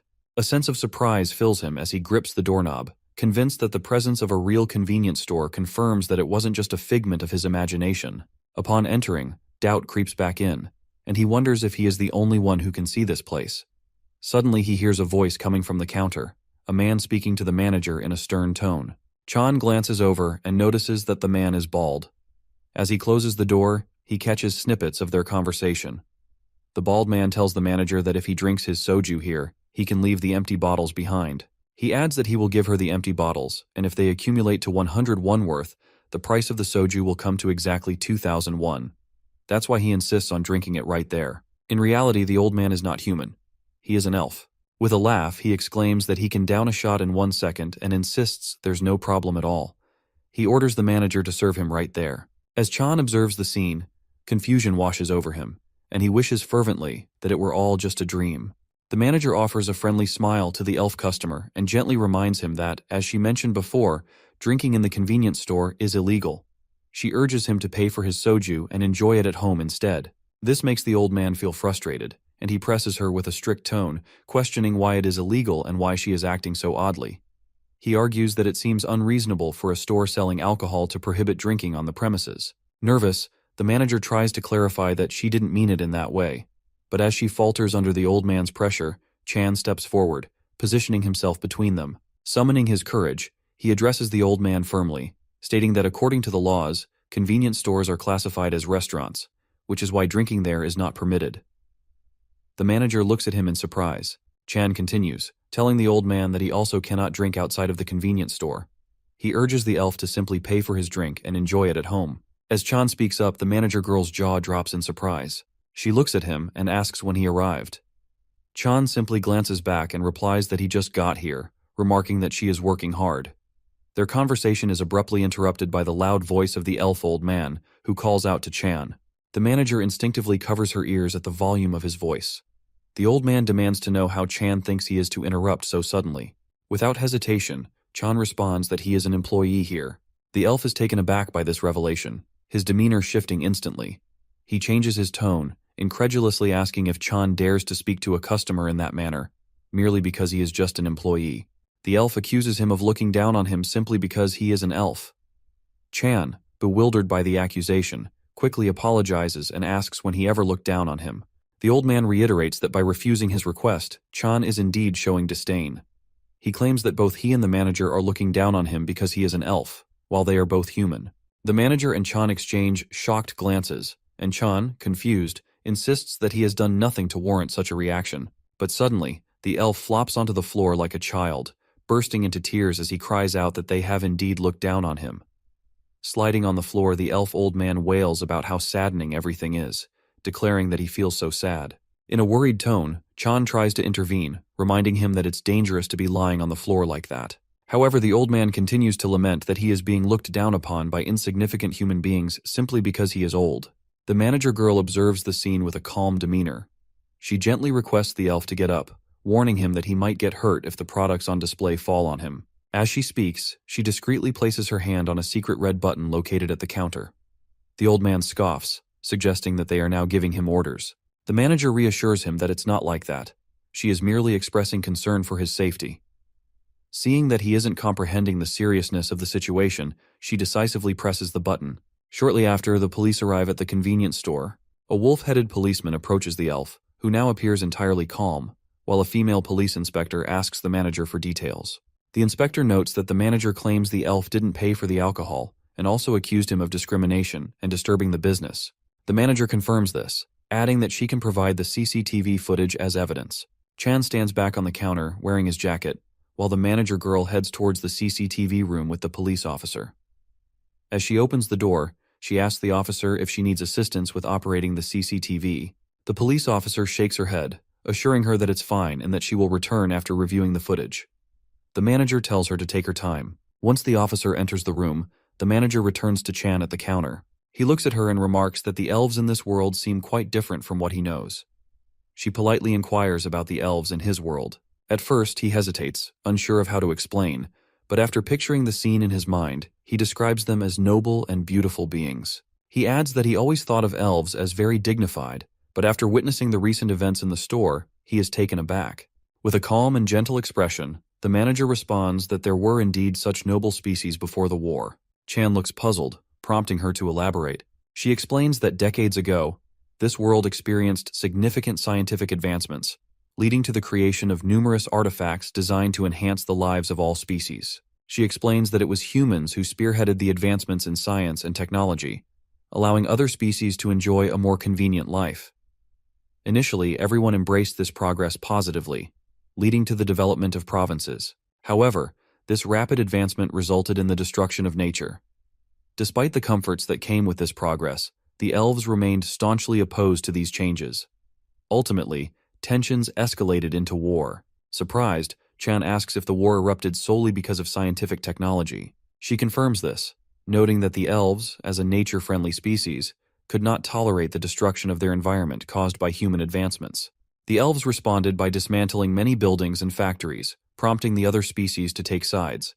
They faced a choice: support the humans and continue to advance, or side with the elves to preserve the status quo. She emphasizes that the consensus was to side with the humans. As Chan listens intently, gazing out the window, she continues. Despite the unity among the species during the conflict, the elves had a considerable advantage in numbers, prolonging the war significantly. When he notices some elves and humans walking together outside, she explains that, eventually, they reconciled. However, the aftermath of the war left deep scars, resulting in a drastic decline in the populations of both elves and humans. As Chan gazes at the elf old man sleeping in the police car, he turns to the manager and asks what happened to the elves. She explains that after the war, the surviving elves faced significant discrimination and lived under tremendous oppression. With a cute expression, she then asks if he remembers the elf police officer who went to check the CCTV. He nods, and she tells him that the officer likely worked hard to secure that job, even going so far as to dye her blonde hair black. The manager emphasizes that if any customers are elves, they should be treated well. Chan understands her point, but politely inquires whether he needs to treat the elf customer from earlier with the same courtesy. At this, the manager suddenly looks taken aback and quickly warns him against that notion. She insists that he is not obligated to treat such customers well, advising him to simply chase them away if they scream or curse at him. She adds that he shouldn't suffer through mistreatment for no reason. Chan responds calmly, assuring her that he understands. He then politely suggests that she should wrap up her shift for the day. The manager yawns slightly, agrees, but mentions that she needs to return after the police officer is back. Just as they continue their conversation, the police officer emerges from the CCTV room. She informs the manager that she's finished reviewing the CCTV footage. Chan looks on as the manager, in a drowsy tone, thanks her for her hard work. The manager then gives a small, cheerful smile and asks if they could chat on the way out, as she's ready to head home. The officer nods in agreement. As they prepare to leave, The police officer tells the manager that they'll be taking the elf with them for now, adding that his level of punishment will likely be determined after reviewing his situation further. The manager acknowledges this, then turns to Chan while holding the door open. She tells him to message her if anything unusual happens at the store. The officer gives Chan a polite salute, thanking him for his cooperation, and both women head out. Chan waves at the manager and the police officer with a smile, wishing them a safe return. As they leave, he sits back down on the stool and rests his head on the counter, feeling a wave of nervousness wash over him. He thinks about how exhausted he is after just 2 days of his part-time job and realizes that he needs to adapt quickly. Otherwise, he won't be able to keep this up for long. Lost in thought, a new customer walks into the convenience store. He approaches the counter and, noticing Chan with his head down, sternly asks if he's slacking off at work. Chan looks up, surprised to see that it's the same customer with the dog-like face from yesterday. The customer demands to know why Chan isn't getting up immediately. In his mind, Chan wonders if he can ask the manager for permission to kick this customer out as well. With a calm demeanor, he stands up and asks the customer if he's looking for something specific. The customer, still fuming, demands to know where the toothpaste is. Chan gestures toward the shelf, pointing out that it's in the same place as the toothbrush the customer bought yesterday. This only angers the customer more, and he sharply questions how he's supposed to know that based on his vague directions. He accuses him of being unprofessional and orders him to explain things properly. Chan glances at the customer nonchalantly, mentally calling for the manager and lamenting that he feels bullied. He then steps forward and politely suggests that the customer has to follow him. He will show him where the toothpaste is. The customer grumbles that he should have done that sooner. When they reach the shelf filled with toothpastes, Chan assures him that he can choose any of them. The customer begins examining the options but soon looks puzzled and asks which toothpaste he should buy. Chan simply replies that he doesn't know. The customer turns back to him incredulously, remarking that as an employee, Chan should at least be familiar with the products. He adds that customers are unlikely to buy anything if the staff can't make a good appeal and questions whether the business can thrive with such poor service. Chan turns his head slightly, noting that the customer seems to have quite a few demands. He spots a toothpaste with a 1+1 offer and, pointing to it, politely asks the customer what he thinks about that option. The customer sits down to examine it, but quickly replies that he doesn't need 2 tubes. Chan suggests that since one is free, it might be beneficial for him to buy it. The customer contemplates for a moment, his eyes focused on the product, before ultimately agreeing to the deal. They both head back to the counter, where the customer places the toothpaste and 10,000 won in front of Chan, stating that he's ready to pay. Chan checks the price and calmly informs him that it's 3,200 won. He also mentions that a bag costs 100 won and asks if he would like one. The customer confirms he does, but then his gaze shifts to some other item displayed at the counter. He picks one up and casually says he will buy that too. Chan nods and tells him that the total will now be 6,300 won, adding that the new item also has a 1+1 offer. Hearing this, the customer becomes irritated and insists he doesn't need 2, stating that he can just take one. Chan apologizes for the misunderstanding and hands him his change. The customer takes only one of the toothpaste tubes and tells him to take back the free one. Chan calmly replies that he can't take it back, asking how he could return it when it's already his. But the customer snaps back, saying it's none of his business and assuring him he won't be asking for a refund later, so he should just take it. With that, the customer steps outside, muttering that he'll be leaving now. Watching him go, Chan sighs, thinking with a sad expression that this Chihuahua-like customer may not be a regular, but every time he shows up, there's always something to deal with. Considering the customer's repeated visits, Chan realizes he likely works nearby, and a wave of dread washes over him as he wonders if he'll have to face him regularly for as long as he's working here. He puts his hands over his ears, lost in thought, when he suddenly hears someone else entering the convenience store. Looking up, Chan is startled to see the same succubus girl from yesterday standing in front of him. His mind flashes to her intense expression from before. But with a polite tone, she asks if he is also selling resignation letters. Chan quickly calls the manager to report the situation. As the succubus customer waits, seated on a chair, the manager sounds surprised, asking if that girl really came back. Chan confirms and mentions that she likely won't act as she did yesterday. The manager asks about the succubus customer's condition. Chan replies that she seems to have had a drink, but she is much more docile than she was yesterday. As he sits beneath the counter, the manager instructs him to check her condition with the curse detector. She reassures him that if the results are fine, he should just let her be, as nothing will happen then. Chan nervously agrees, saying he will contact her again if anything unusual comes up during the check. The manager tells him she's leaving it in his hands. After ending the call, he wipes the sweat from his brow and wonders what he should do next. He feels a little anxious, fearing the customer might behave erratically again. He questions whether he should just stay hidden. As he grapples with his confusion and fear, the image of the manager holding the money for him flashes through his mind. He shakes off the worried thoughts, reminding himself of the bonus he received yesterday from her and the paycheck he will earn this month. With the promise of that money motivating him, he realizes he needs to work diligently to deserve it. Gathering his courage, he approaches the succubus customer, addressing her politely as he holds out the curse detector. When the customer sees him and the tool, her cute expression brightens as she exclaims in surprise that it's the same device she saw yesterday. With a hint of nervousness, he tells her that he needs to check her if she wants to stay in the store and asks if that's all right with her. Calmly, she extends her hand, agreeing to let him check. He thanks her for accepting his request. As he prepares to conduct the check, the customer suddenly calls out to him. He turns to her, noticing her slightly embarrassed expression. With a blush on her cheeks, she apologizes for her behavior the previous day. Chan feels a bit confused and asks if she is apologizing for throwing up rainbow sherbet in the store. She covers her face with her hands in shame and requests that he not bring it up again. With a hint of regret, she explains that she was out of her mind yesterday after drinking too much magical power while working at her company. She humbly apologizes once more, stating that she has no excuse for her actions. Curious, Chan asks her what kind of company would leave her in such a state. With tears welling in her eyes and a sad tone, she reveals that she works at a nearby pharmaceutical company and that her condition arose while she was making a love potion. Chan's surprise is evident as he asks if potions aren't typically made by magicians. She looks at him and explains that in industries related to love, succubi plays a significant role, adding that he probably wouldn't know that because he is human. She elaborates, saying that their species is particularly skilled at captivating and enchanting others. Since they are always close to the concept of love, many succubi work in pharmaceutical companies that create love-related medicines or serve as psychiatrists to counsel those struggling with romantic issues. With a heavy heart, she confesses that she is one of them and apologizes again for her behavior the day before, explaining that her work was not going well at that time, which led to her actions. Chan listens intently, surprised by her explanation, and begins to realize that succubi in this world have a wholesome side.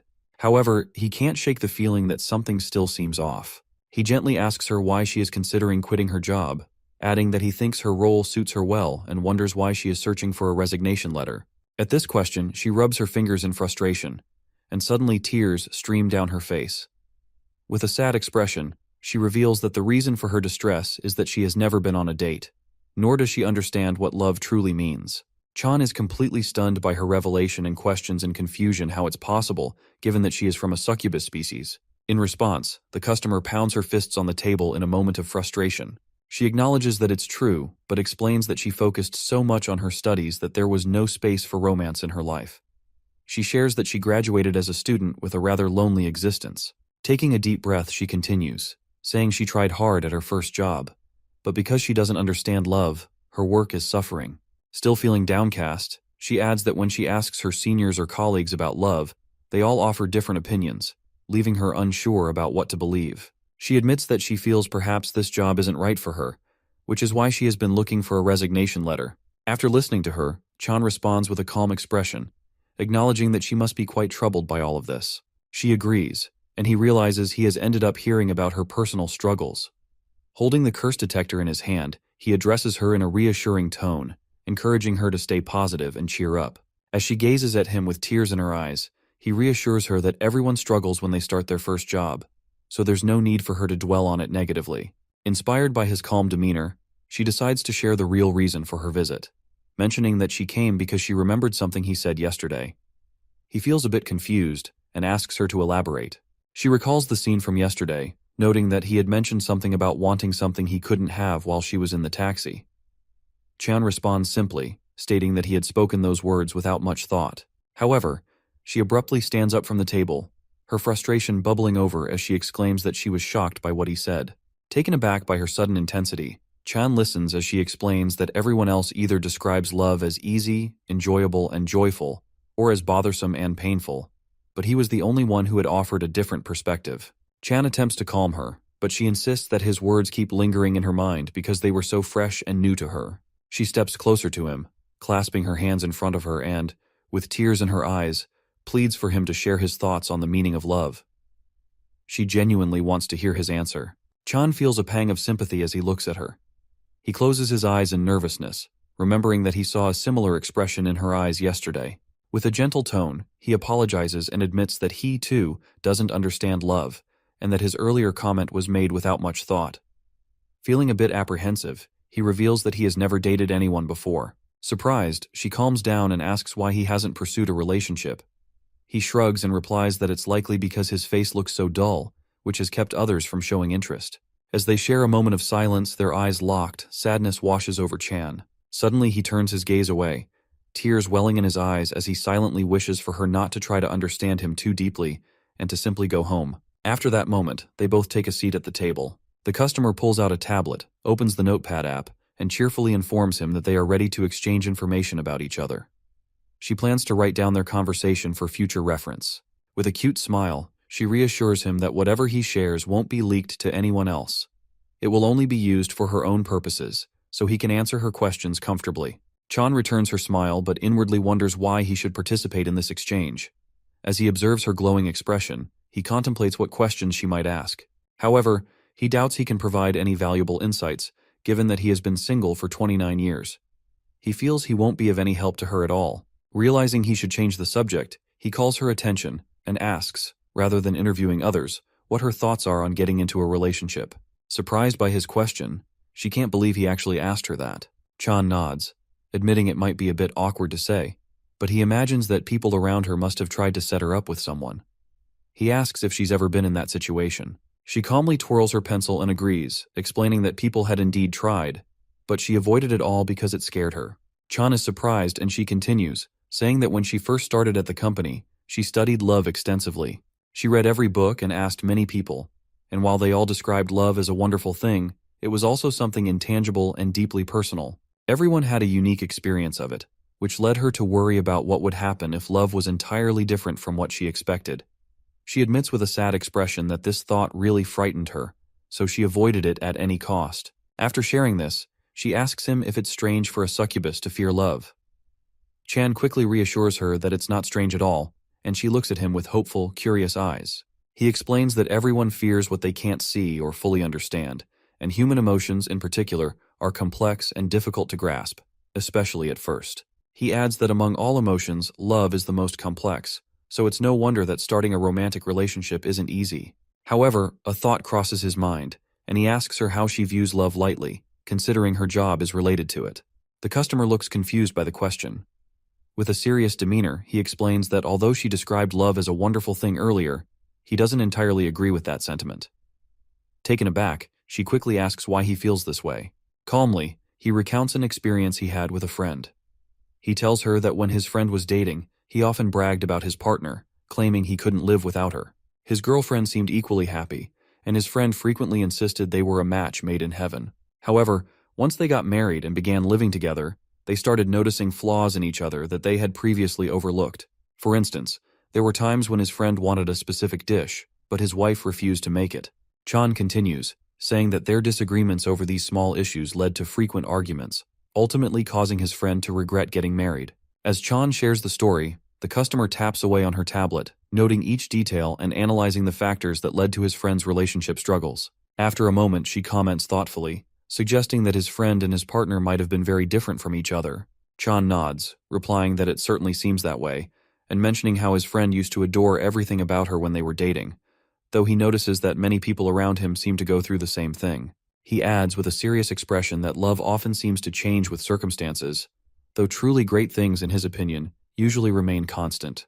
As she listens intently, he continues, explaining that love changes because it is tied to a mix of emotions within each person. That's why, he advises, she should approach it lightly and try a relationship at least once. He clarifies that while love is indeed amazing, he doesn't believe it's necessarily something universally great. He also warns her to be cautious about falling into dangerous love. Curious, she asks him what he means by dangerous love. He explains that he believes there are two types of emotions that can be dangerous. The first is when someone tries to unilaterally force love, when one partner is attempting to compel the other to love them, while the other is merely respecting their wishes without any genuine desire for love. The second type involves a love characterized by observation alone. For example, someone who is content just watching their partner without truly engaging with them. Chan emphasizes that he sees both of these types of love as hazardous because they can leave wounds and scars on both sides, often causing partners to shut their hearts off from each other. As he gazes out the window, he notices two men with crocodile-like faces working together. This prompts him to tell her that while the two kinds of love he described are different, he views them as greedy and one-sided emotions. He adds that love cannot exist in isolation. It requires mutual engagement. Observing the crocodile-faced men outside, Chan concludes that a true relationship can only be established through the exchange of feelings between partners. After sharing his thoughts, Chan warns her once again to be cautious of these types of love and to seek a comfortable relationship instead. The girl customer listens intently, surprised by his insights, and begins to jot them down on her tablet. However, she pauses to write a question, politely asking if she will be able to find a relationship, given her frustrating nature. Chan reassures her confidently that she absolutely can find it, because she is a very attractive person. He adds, somewhat awkwardly, that it might be rude to say, but he believes there won't be many men who would turn down her confession. Therefore, he encourages her to be confident and to take the plunge. As he finishes speaking, he suddenly covers his mouth, feeling a bit embarrassed, and apologizes for talking so much, especially considering he has never dated before. This revelation surprises the customer. She responds with a polite smile, mentioning that she has never dated anyone either but is still creating love potions. She explains that it's actually easier for her to understand someone who hasn't had romantic experiences, and she expresses her gratitude for learning the perspective of someone who has been single their entire life. Chan feels a mix of discomfort and gratitude at her compliment, silently wishing she would steer clear of discussing his lifelong single status. Then he suddenly calls out to her again, asking if she needs to get ready for work. She glances at her phone and, surprised, realizes he's right. It's time for the first bus to arrive. They both walk to the convenience store's entrance, where she thanks him respectfully for listening to her. She expresses that it truly helped her a lot, to which he responds that he's glad to have been of assistance. He then hands her a small packet from the store, requesting that she take it with her. Confused, she asks why he is giving it to her. He simply explains that since she has to go to work now, it will make her day a little easier if she takes it. Although initially surprised, she nods in agreement and accepts the packet, thanking him once again. As he reaches for the door handle to open it, she calls out to him once more. With a bright smile, she asks if it would bother him if she returned to the store in the future. He assures her that it's not a problem at all. With that, she exits the store and heads on her way. The next morning, the manager arrives at the convenience store and asks Chan about the succubus girl. As she puts on her jacket, she questions him, wondering if he really thinks it's okay for the succubus customer to return. Chan simply replies that he does. Her expression turns to one of shock, and she warns him not to accept such customers so easily in the future. She explains that he should be cautious around succubi, as they are known for their intense obsessions. In a calm tone, Chan asks if that's really the case. With a firm expression, she confirms it, warning him that he could get into trouble if he messes with them. She reiterates the importance of being careful next time. Chan listens attentively, his face a bit embarrassed, and assures her that he will keep her advice in mind. As they speak, a cyclist rides by outside the store. The manager casually mentions that she hasn't seen the pure-blooded young dragon today. This prompts Chan to remember that she still has many tasks to complete. Just then, the manager questions whether the little kid has forgotten something. Suddenly, they both hear a strange noise from outside. Concerned, they rush to the entrance. Chan asks about the sound, but the manager admits she doesn't know what it is, only that it sounds like metal. As the manager quickly opens the door and they both look outside, they're shocked to see the cyclist from earlier lying in the street. The manager calls out to him, referring to him as Mechanical Doll Mister, and asks if he is hurt. Still lying on the ground, the figure looks up and assures her that he is fine, thanking her for her concern. But as Chan gets a better look, he realizes the figure isn't human. It is a robot. The manager kneels beside the robot, offering a hand to help it up, remarking with concern that it couldn't possibly be okay after making such a loud crash. The robot apologizes for startling her and gratefully accepts her help to stand. Meanwhile, Chan picks up the robot's fallen bicycle, puzzled by the situation. The manager then kindly asks how it ended up falling in the first place. The robot explains that an unexpected issue occurred. The bicycle pedal suddenly stopped working. Looking closer at the bike, Chan calls out from behind, noticing that the chain has fallen off. The robot tilts its head in confusion, asking if the bicycle chain indeed came loose. Chan crouches beside the bike, confirms the robot's words, and explains that the chain likely slipped off due to twisting while shifting gears. He reassures them that, with a bit of effort, they should be able to fix it. Using his mind and deftly moving his hands, he quickly reattaches the chain to the bicycle. Once he finishes, he announces that it is done. Both the manager and the robot watch in astonishment, with the robot even breaking into applause, clearly pleased. The manager turns to Chan, praising him as amazing for fixing it so quickly. The robot glances at its bicycle, expressing gratitude for the repair and commenting on Chan's impressive skills. The manager steps closer to Chan, placing a hand on his back, and cheerfully notes how talented and reliable he is. With a blush creeping onto his cheeks, Chan modestly replies that he simply knows how to fix bicycles because he rode one a lot when he was younger. The robot then politely hands each of them a card, thanking them again for their assistance, and assuring them they can reach out anytime they need help. As they examine the card, they realize that the robot owns a shooting factory that specializes in monster hunting. The robot informs them that he would be happy to provide his services to them both for free. Chan tries to assure the robot that it doesn't need to go out of its way to return the favor, but the robot insists that it genuinely wants to help and encourages them to contact it whenever they need assistance. With that, it hops back on its bicycle and bids farewell, riding off into the distance. The manager waves at the robot with a cheerful demeanor, reminding it to be careful on its way, while Chan simply watches with an indifferent expression. Turning back to him, the manager politely suggests that he should head home and get some rest since tomorrow will be busy. Chan looks puzzled and asks if there are a lot of deliveries scheduled. She explains that tomorrow is Friday, the day when people often have fun before the weekend. With a playful tone, she adds that if he doesn't rest well today, he might just collapse tomorrow. The mention of Friday shocks Chan, and he suddenly realizes she is right.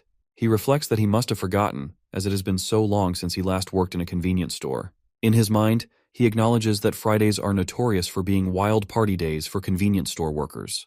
The next day, Friday arrives, and Chan is on the night shift. Standing at the counter, he reflects on the significance of this day. Glancing at the computer screen, he mutters that it is a burning Friday, widely known as the craziest day of the week. It is the day when everyone seeks to unwind and shake off the stress accumulated over the past 5 days.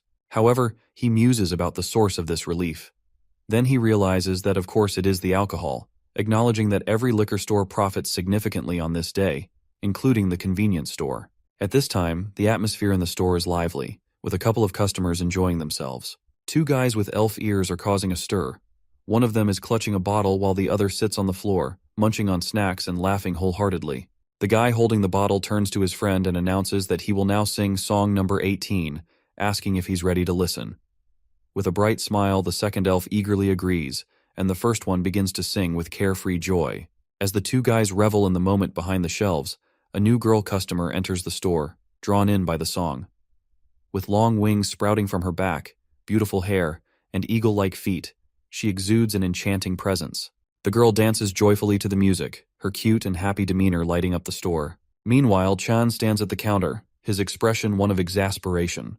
He realizes that this is what Fridays have become, an influx of lively and eccentric customers. After a moment of calm, irritation wells up inside him. Determined to restore order, he strides toward the customers. First, he snatches the bottle from the hand of the singing elf. Then he takes the snack pack from the other elf, who is still seated on the floor and laughing heartily. Giving them a stern look, he addresses them as customers and states firmly that while he understands they are enjoying themselves, they need to pay for their items before causing any more mischief. Upon hearing his words, both customers straighten up, adopting a polite tone as they apologize for their behavior. They assure him that they will purchase 2 of the items. As Chan stands there, he suddenly hears a voice calling for help. Confused, he looks up just in time to see a third girl customer soaring through the air, a look of pure joy on her face as she closes her eyes and revels in the moment. His eyes widen in shock at the sight, and the other 2 elf customers stand frozen, equally astonished. Just as she is about to crash into the door and send shelves tumbling, Chan instinctively kneels and swiftly catches her by the waist. With a bright smile and sparkling eyes, she exclaims that she has finally become a swan.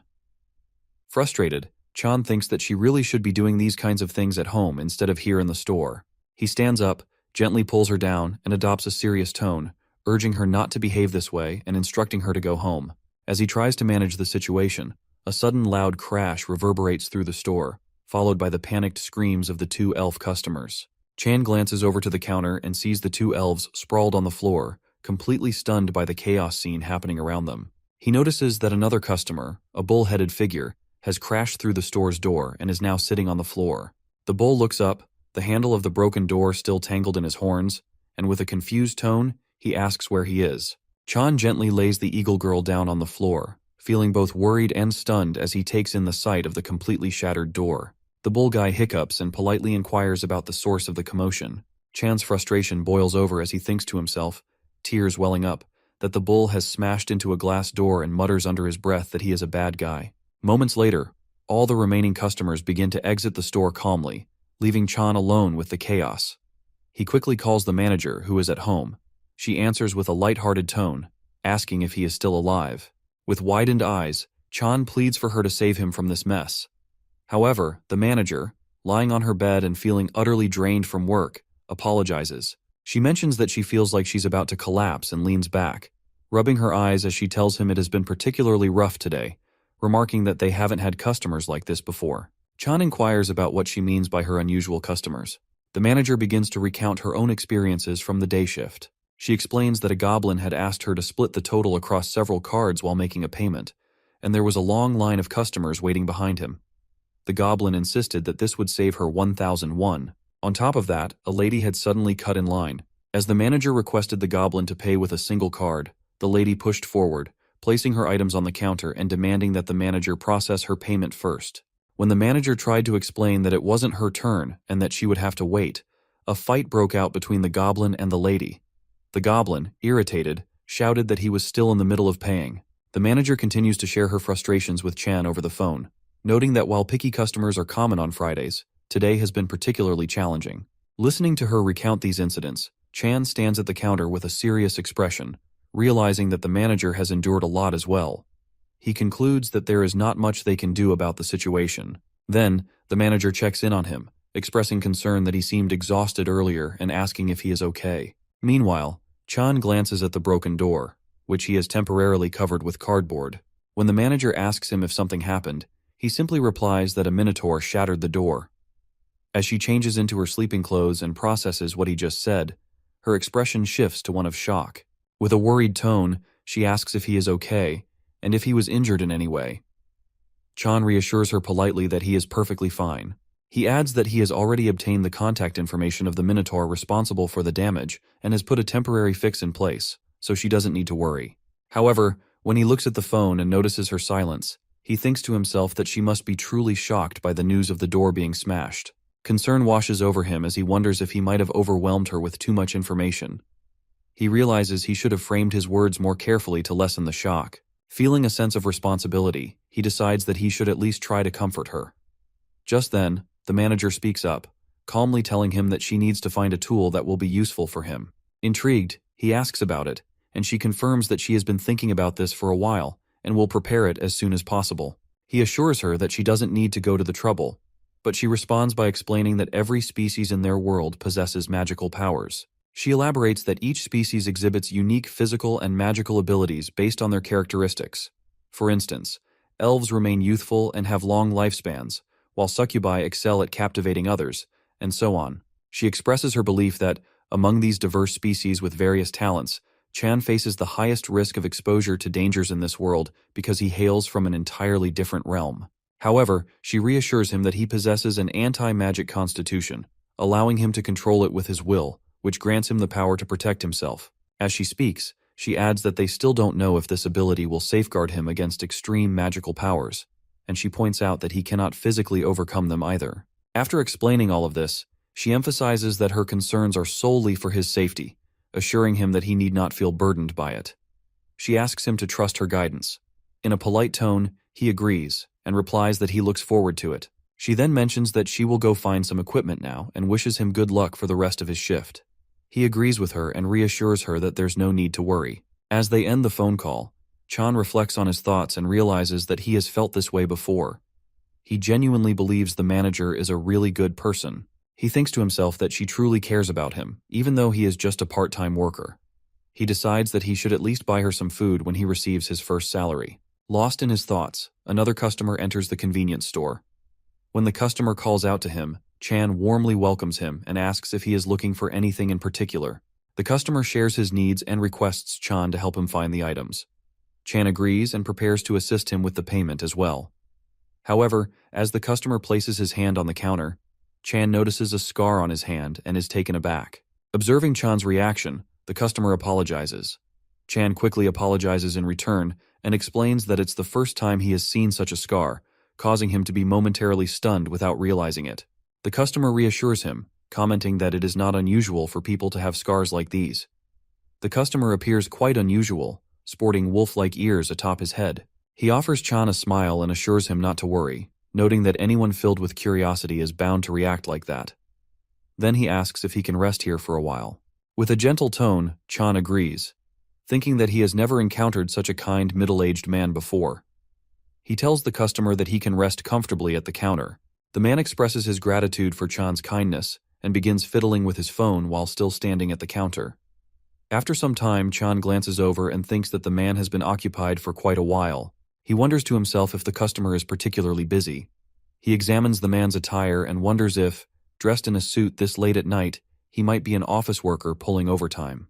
He speculates that if that's the case, he could be working in finance, a sector known for long hours. With this in mind, Chan decides to approach the customer. He first apologizes for interrupting and then casually asks if he's currently checking stocks. The customer reaches for a pack of cigarettes and clarifies that he isn't looking at stocks. He is focused on something related to work. Curious, Chan asks for more details. The man responds that it is related to driving.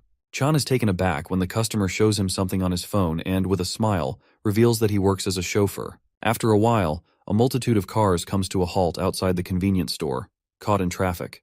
Chan stands at the counter, maintaining a relaxed demeanor as he observes the congestion. His gaze shifts to the customer, a gentleman who resembles a kobold, quietly fixated on his chauffeur service app. A wave of contentment washes over Chan. He appreciates the tranquility of the moment, grateful that there are no odd customers after midnight, just this gentle soul. With a serene expression, he savors the feeling of enjoyable work hours returning to him after such a long time.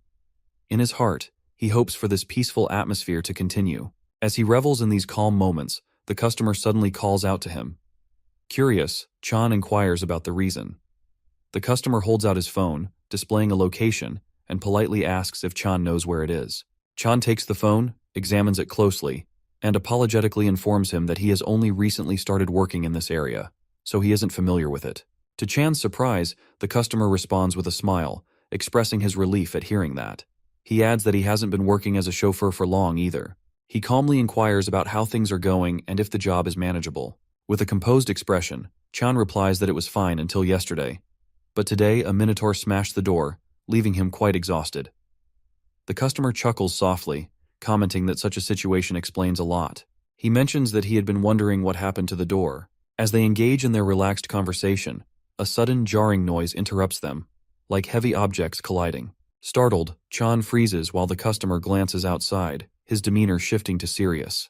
When Chan looks out as well, concern grips him as he realizes an accident has occurred. Two cars have crashed into each other. Both drivers emerge, visibly angry. To Chan's dismay, he sees that they are orcs, and they quickly begin to argue. One orc angrily demands to know how the other got his driving license, accusing him of reckless driving without even checking the turn signals. The second orc retorts, questioning if the first one eats traffic rules and calls him a fool. He points out that the first orc wasn't paying attention to the signals either. As tensions rise, the first orc insists that he had activated his turn signal first, and in a moment of fury, they both grab each other by the collar, ready to escalate the confrontation. As the orcs continue to fight, a man with a dog-like face stands nearby, visibly frightened, with tears in his eyes, yet he is filming the altercation on his phone. Chan and the customer both also watch the scene unfold. With a look of surprise, Chan thinks it's incredible to witness such chaos, noting the crowd that has gathered around the fight. He initially worries about the fact that he might actually see orcs brawling while on the job, but then he quickly realizes that the situation is escalating more rapidly than he anticipated.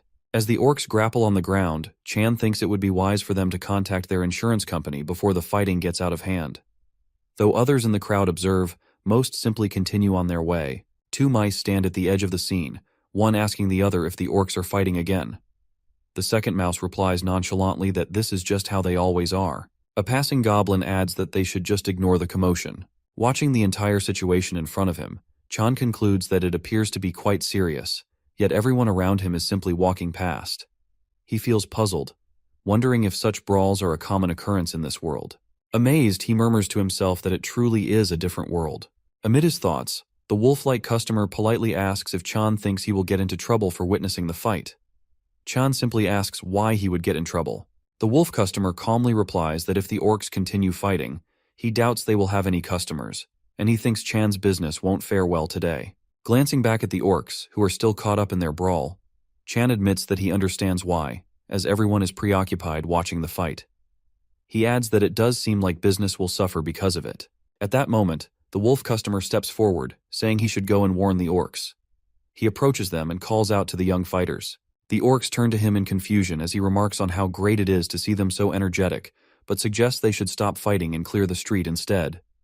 Both the man with the dog-like face and Chan watch in surprise at his boldness. One of the orcs growls at him, calling him an old wolf and questioning his right to intervene. The second orc echoes this sentiment, demanding to know who he thinks he is. The wolf customer seems undeterred, and when they tell him to stop interrupting and back off, he fixes them with an intense glare. As the orcs insist that an old wolf should just observe quietly, the wolf customer tightens a punch. As the orcs demand to know how he dares to act this way, the wolf customer bravely throws a powerful punch at one orc's face. The orc staggers, blood trickling from his nose as he collapses to the ground. The spectators, including Chan, watch in shock at the sudden turn of events. Standing calmly, the wolf customer observes the fallen orc while the second orc stares at his companion in disbelief, angrily questioning why he suddenly passed out. The dog-faced man is equally astonished by the scene before him. The second orc then turns his fury towards the wolf customer, unleashing a fierce punch as he demands to know what he did to this guy. However, as the punch comes toward him, the wolf customer effortlessly steps back to dodge the attack. Rotating his body, he delivers a swift and powerful kick to the second orc's head, sending him crashing to the ground as well. With both orcs down, the wolf customer stands comfortably, remarking that they are finally being docile. His gaze then shifts to the dog-faced man, who is cowering behind a car in fear.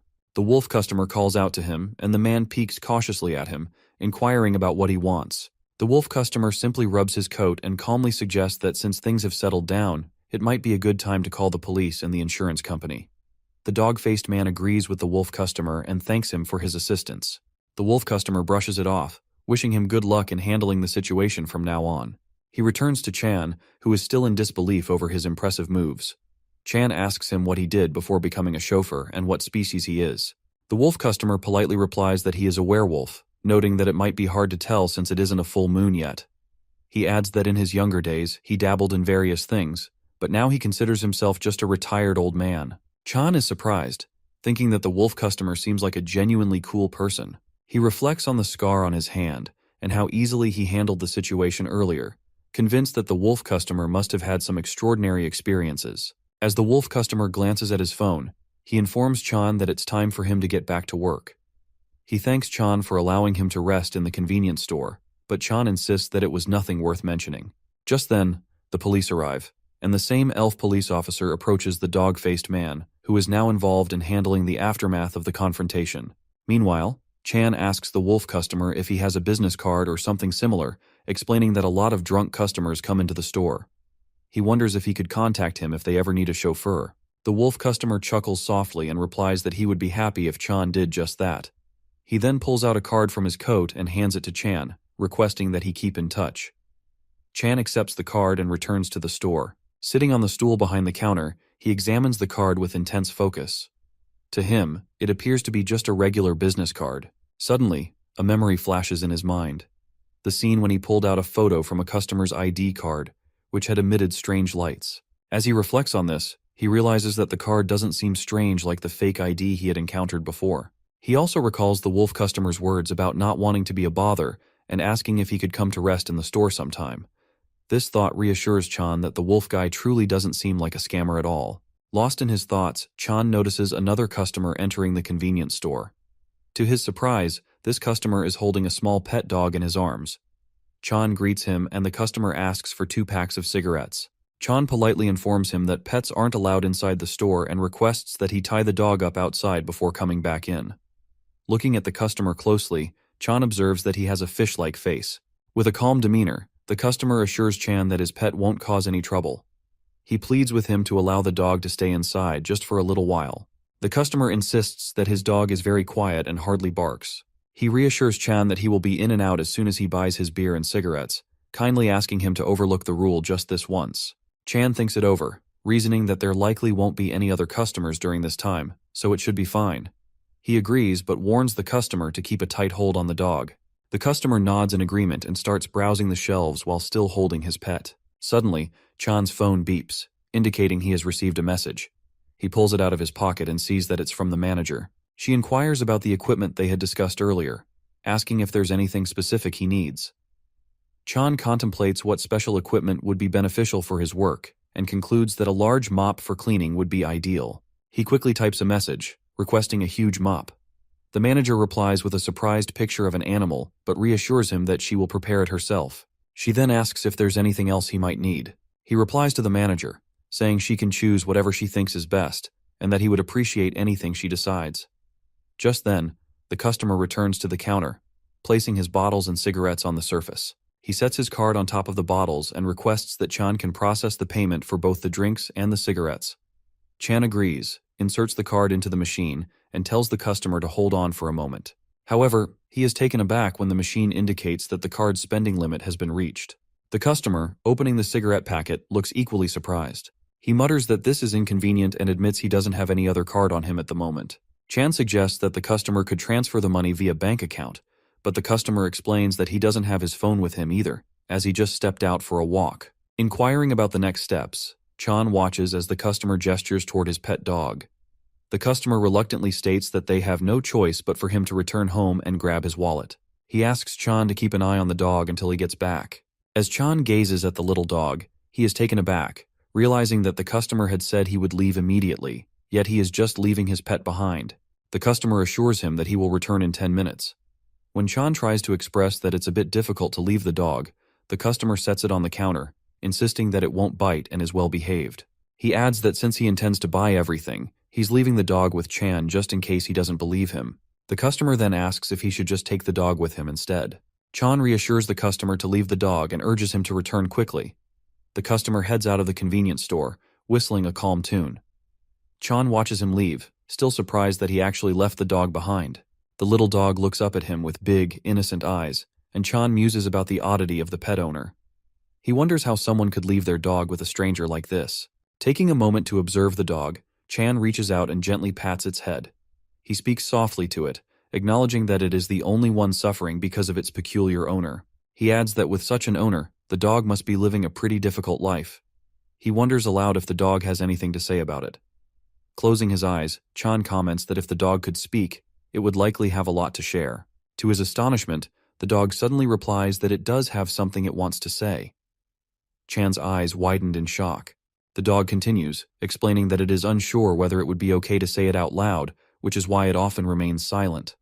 Chan is completely taken aback by this revelation and stumbles back a step. The dog affectionately calls him a boss and asks if it is all right to share its thoughts. Chan's face breaks into a sweat as he incredulously asks if the dog can really talk.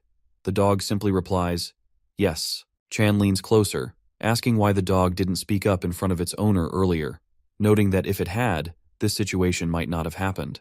The dog calmly explains that it usually doesn't talk and needs to be more cautious, especially around its owner.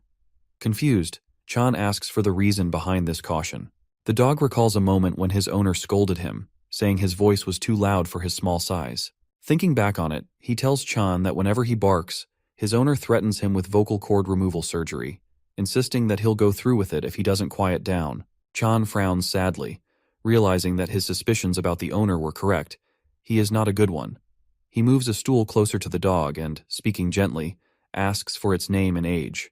The dog cutely replies that his name is Puppy and that he is 2 years old.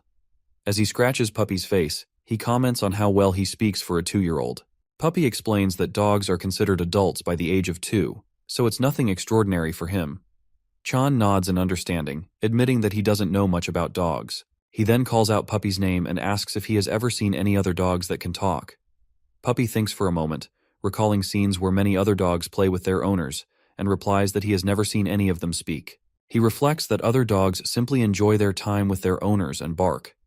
He admits he has never seen any dogs that can speak like him, which led him to believe that all dogs were afraid of vocal cord removal surgery. As a result, they choose to stay silent. After sharing this, Puppy looks down sadly and calls Chan a boss again, asking if he's strange. Chan replies that he is not sure, mentioning that he doesn't know much about dogs, but it seems like everyone loves theirs.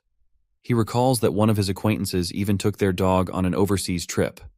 Hearing this, Puppy expresses his envy. Chan gently asks if this treatment is something Puppy experiences often, given that his owner treats him like collateral. With a forlorn tone, Puppy asks him not to talk about that, saying it makes him feel exhausted. He explains that his owner frequently fights with his wife over him. He adds that when his owner gets drunk, he behaves oddly, even kissing Puppy. Still, in a calm manner, Puppy acknowledges that his owner does feed him and provides a place to sleep, so he endures it. However, he admits that sometimes he thinks about wanting to leave his owner behind. Hearing this, Chan encourages Puppy to discuss his feelings with his owner. Suddenly, Puppy looks taken aback and asks what will happen to his vocal cords if he does that. Chan reassures him that his owner makes those threats simply because he doesn't realize Puppy can talk. He expresses that he has sensed his owner's bad temperament and has been thinking that he isn't a good person after listening to Puppy's stories. Chan explains that life outside can be tougher than what Puppy faces at home, suggesting he might suffer even more. Instead of enduring that, he advises Puppy to have a proper conversation with his owner, hoping it might improve their situation. Puppy considers this and agrees to follow Chan's advice. In response, Chan gently pats Puppy on the head, affirming that it is a good idea. After their conversation, Chan checks the time and notes that it has been over 10 minutes, asking when Puppy's owner will return. Puppy shrugs, admitting he doesn't know, adding that he himself had to wait an hour once. Chan comments on how much Puppy is enduring, feeling a sense of sympathy for him. Puppy then cutely asks him if he can inquire about one more thing. Chan, polite as ever, encourages him to go ahead. With an innocent expression, Puppy asks what neutering surgery is, explaining that he heard he would be getting it next Monday. He mentions overhearing his owner and his wife discussing it. Feeling a bit embarrassed, Chan takes a moment before responding. Puppy presses him further, asking why he needs to undergo that surgery. In response, Chan shifts to the side, grabs some paper and a pencil, and with a confident demeanor, he assures him that he will explain it through drawing. He kindly requests him to calm down and pay close attention. Chan begins explaining the details of neutering surgery to Puppy. He mentions that in a world where many people have pets, neutering has become a significant concern for pet guardians. He notes that numerous guardians opt for the procedure to help their pets stay healthy, but it is not a requirement for every pet. He explains that many guardians find compatible partners for their pets and enjoy their lives together as a new family. This decision is made out of love for their pets, leading guardians to carefully consider their options before choosing between neutering or allowing their pets to breed. After sharing this information, Chan poses a question about what would happen if a pet could speak. Suddenly, Puppy's mood shifts to anger as he begins to grasp the true reason behind neutering surgery. With a firm tone, he declares that he doesn't want it, insisting that he won't undergo the procedure, even if it costs him his life. Chan watches him calmly as Puppy questions why he should have to endure such a cruel procedure. Tears well up in his eyes as he asks if he has ever stolen another dog's bones or if he has ever pooped or peed in random places. Chan reassures him gently that the neutering surgery is not about those issues. It is meant for his well-being. However, Puppy responds with an angry tone, insisting that Chan shouldn't discuss such nonsense. He argues that even if it is for his own good, he cannot allow them to remove something so important from him. Still fuming, he asks Chan if he would be willing to undergo a neutering surgery for the same reason. Chan is taken aback, incredulously asking if Puppy has lost his mind and why he would consider such a thing. In a serious tone, Puppy points out that it wouldn't make sense for him to go through with it, especially since no human would accept such a procedure either. Chan feels a sense of hopelessness as he realizes that Puppy doesn't grasp the difference between humans and dogs. As he covers his mouth in confusion, tears well up in Puppy's eyes, and he sadly remarks that it is utterly mortifying. He imagines sweet moments with a female dog and sighs heavily, expressing regret that he hasn't even met his destined partner yet. He laments that he has just become an adult dog, old enough to have offspring, and he can hardly believe that he will soon be made into an eunuch.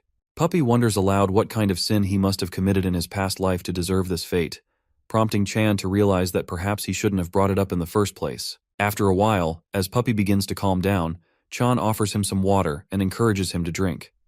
Puppy accepts the water and settles down on the floor. Chan sits beside him, placing a hand gently on his head, and asks if he feels calmer now. Puppy responds politely, assuring Chan that he has indeed calmed down a bit, and apologizes for his earlier outburst. He explains that the topic was just so frightening that he couldn't help but react that way. Chan reassures him that there's no need to worry about it. Then, in a straightforward manner, Chan asks if now that Puppy understands what neutering surgery entails, he should inform his owner that he doesn't want it. He suggests that perhaps his owner would understand Puppy's concerns. However, Puppy shakes his head and replies that there is no need to do that. He solemnly states that while he is not pleased about the situation, he has had this owner-pet relationship since birth, and has always believed he must faithfully follow his owner's wishes. He continues, explaining that everyone else seems to live this way, so he thought it was right for him to do the same. But then, with a sad tone, he adds that such a life can hardly be called living at all. He declares that to truly live, he must cut ties with his owner. After expressing this, he thanks Chan, saying that it is because of him that he could make this decision. Chan is taken aback by this revelation. He quickly urges Puppy to wait, clarifying that he had suggested a conversation with his owner, not a complete severance of their relationship. But Puppy insists that it is unnecessary, stating that this outcome was already destined. Chan gently urges him to reconsider, reminding him that he mentioned it would be much harder outside. Puppy retorts with defiance, asserting that he doesn't care. He challenges Chan, asking if he really believes he wouldn't suffer just as much, whether inside or outside the house. He points out that if a vital part of his body is at risk, then surely it is reasonable for him to escape that environment.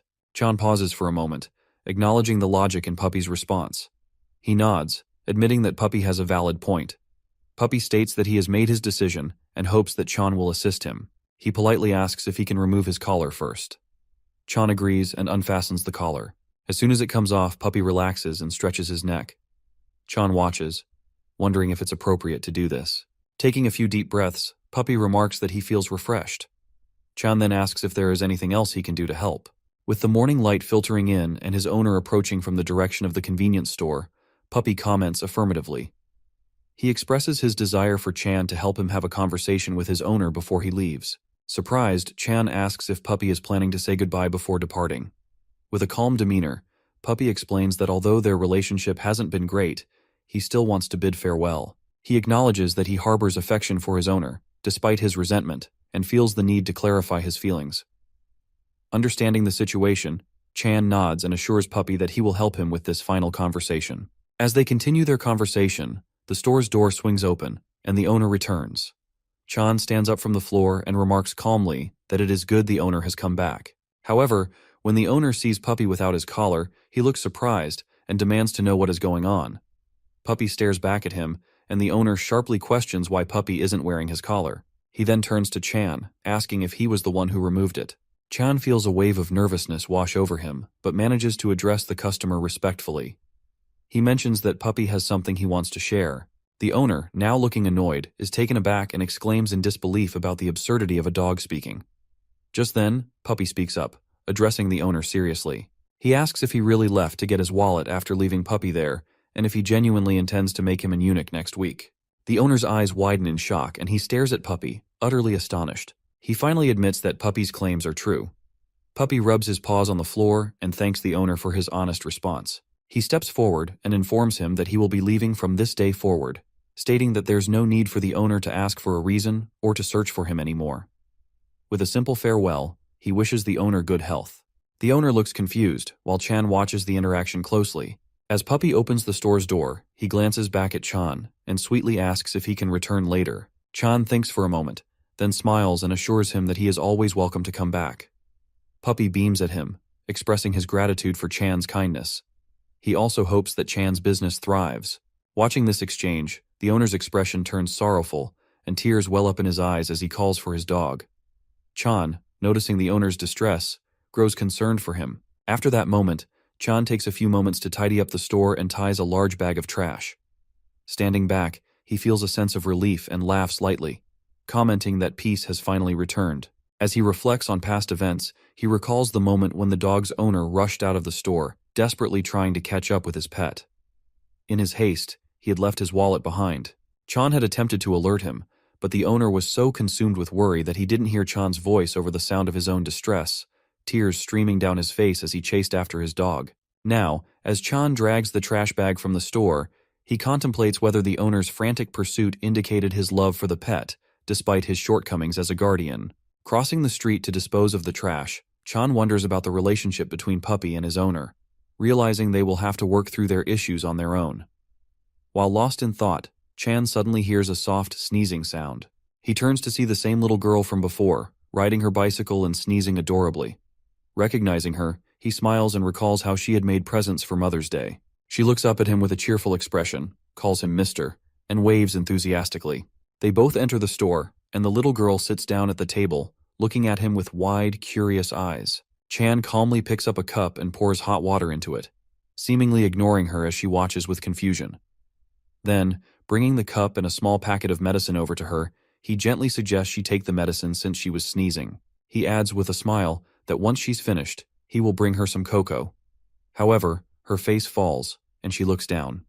In a soft voice, she calls him uncle, and explains that she doesn't want to take the medicine. She admits she doesn't have any money and asks him not to give her the medicine since she can't afford to pay for it. Realizing she is just trying to avoid the medicine, Chan chuckles to himself, deciding to change his approach. He tells her that if she doesn't take the medicine now, she might have to get an injection later. Instantly, her eyes widened in alarm. Seeing her reaction, he calmly asks if she still wants to skip it. With a reluctant sigh, she murmurs that she has no choice. Pleased, Chan hands her the medicine and the cup of hot water, assuring her it is fine and encouraging her with a gentle smile. As she takes the medicine and enjoys the moment, Chan politely calls her attention and asks why she didn't come by on Friday morning to prepare gifts. She replies that yesterday she had piano lessons. With enthusiasm, she explains that she has piano class every Friday morning. Chan nods in understanding, commenting on how diligent she is for getting up early for her lessons.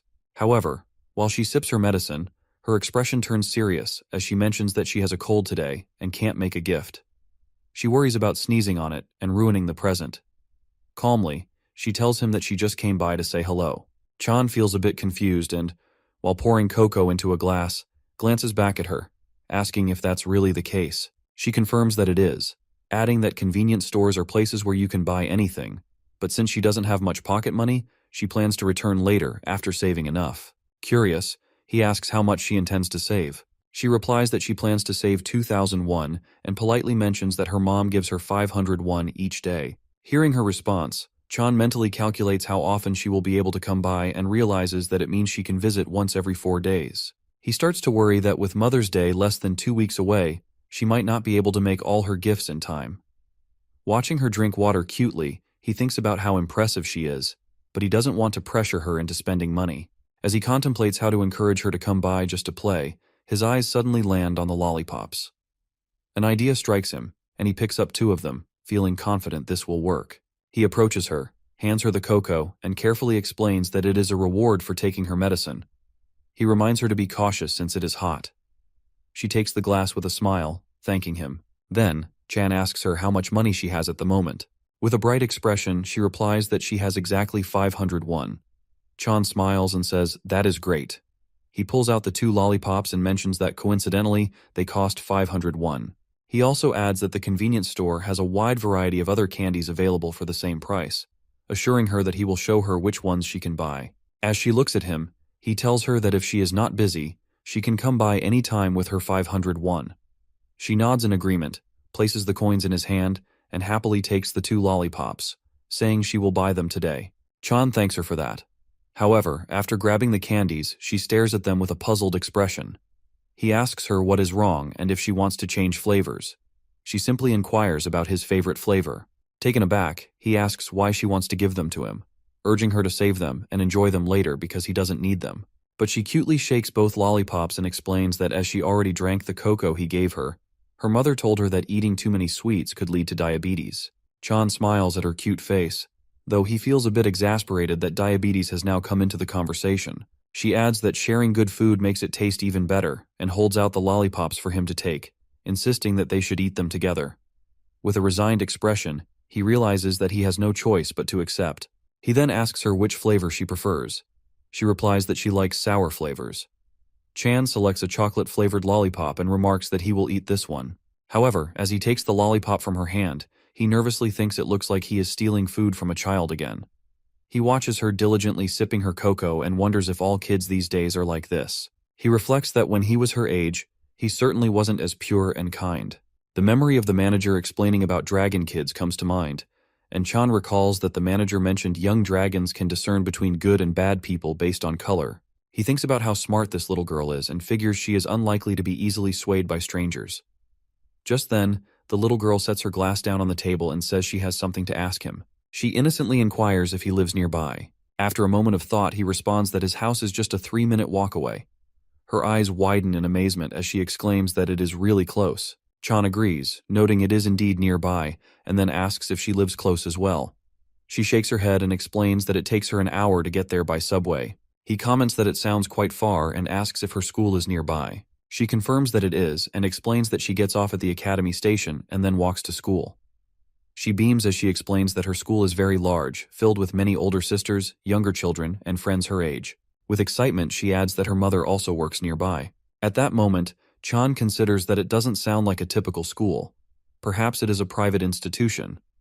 Then he asks her if she rode her bike here today. She enthusiastically replies yes and hops down from the chair to show him the location of her mother's workplace. Stepping out of the store with him, she gestures toward a tall building in the distance and tells him that she slept there today. She explains that usually she goes home with her mom after school. As Chan looks at the building, he notices how tall it is, with a prominent K logo displayed at the top.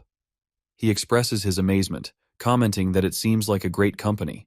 The little girl looks back at him with a bright smile, agreeing and saying she really likes her mother's company and appreciates it even more today. Chan feels a bit puzzled by her enthusiasm, but she happily confirms that she is excited because he lives nearby.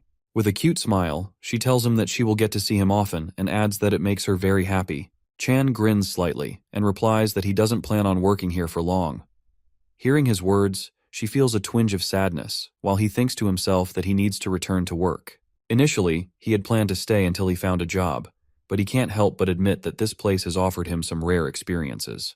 He recalls various moments in the store, the fireworks from fake IDs, the purifying dragon scales, being scolded by a chihuahua, and even giving love advice to a succubus despite never having been in love himself. Realizing all this, he glances at the little girl's sad expression and thinks that he can't remain a convenience store clerk forever.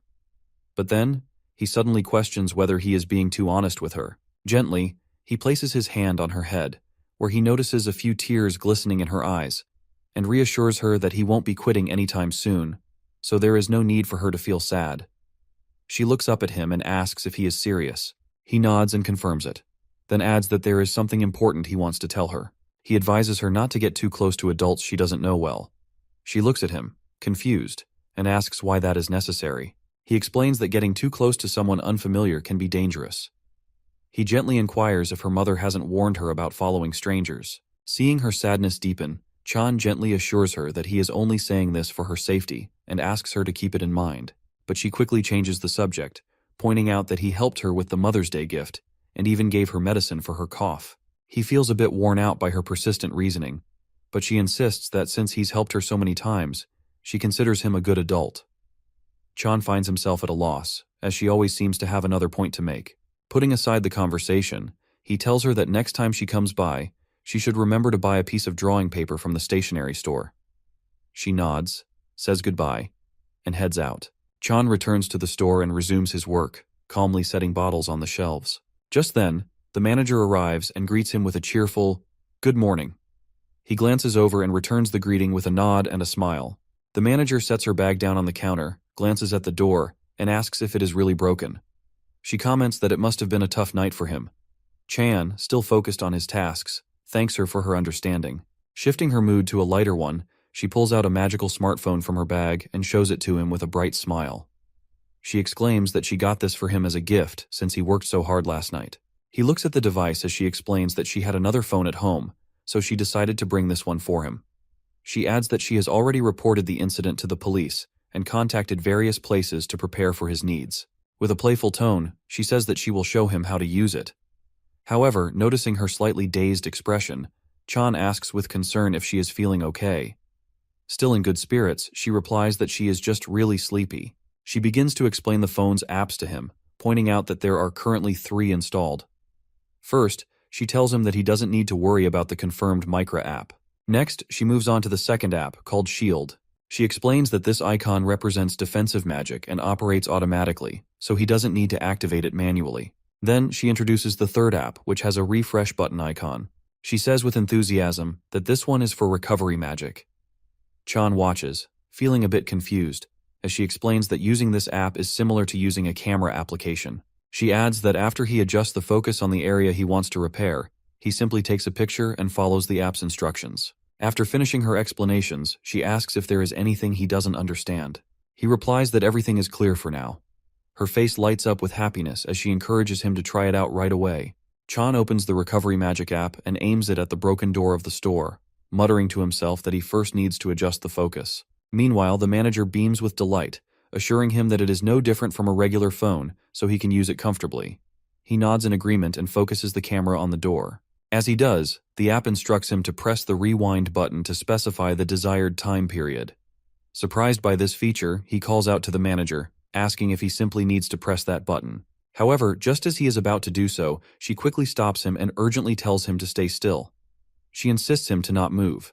She explains that any movement while using the Recovery Magic app could cause errors, and he must remain still. Understanding the importance of her instructions, he stands frozen like a statue. After ensuring he is in position, she glances at the phone and says that now it looks good, and mentions that he can press the rewind button and wait for the image of the door to reappear fully. He agrees, takes a breath, and presses the rewind button. As he does, the app automatically begins to rewind all the previous scenes, capturing moments like when the wolf guy entered and when the bull-headed man slammed into the store's door, causing it to break. Chan stands frozen in disbelief as he observes the scene unfolding before him. The app displays the store's door, appearing completely intact. The boss quickly urges him to halt the playback. He presses the stop button, and the app freezes the moment in time. Images from various past periods flash before his eyes. Meanwhile, the manager gently places a hand on his shoulder and explains that if he presses the activate button now, the door will be restored to its former glory. Still immobilized by astonishment, Chan finally presses the button. Instantly, a strange magic envelops the door, and a blue magic circle begins to rotate around it. As this process happens, the broken pieces of the door float back into place, reattaching themselves as if guided by an unseen force. Chan watches in awe, while the manager gazes at the transformation, equally amazed. Within seconds, the door is fully restored, gleaming as it did before. The manager steps forward to inspect it, but Chan's mouth hangs open in shock. Grasping the handle, she admires the door's impeccable restoration and asks him if he thinks it has been repaired well. However, with a look of sadness, Chan glances at his phone and asks if there is truly nothing wrong with it. She turns to him, curiosity in her eyes, and asks what kind of problem he is referring to. Chan explains that, upon reflection, this appears to be time-reversing magic. He recalls that the phone also displayed images of the guests and wonders if this magic doesn't affect them as well. With a heavy heart, he adds that if that were the case, those guests might have reverted to children. As he speaks, the manager interjects, asking him to hold on and assuring him that there is no need for concern regarding that issue. She explains that while this magic is indeed time magic, it does not impact living beings. She emphasizes that it is something no one in this world can accomplish. Confused, Chan asks if that is really true.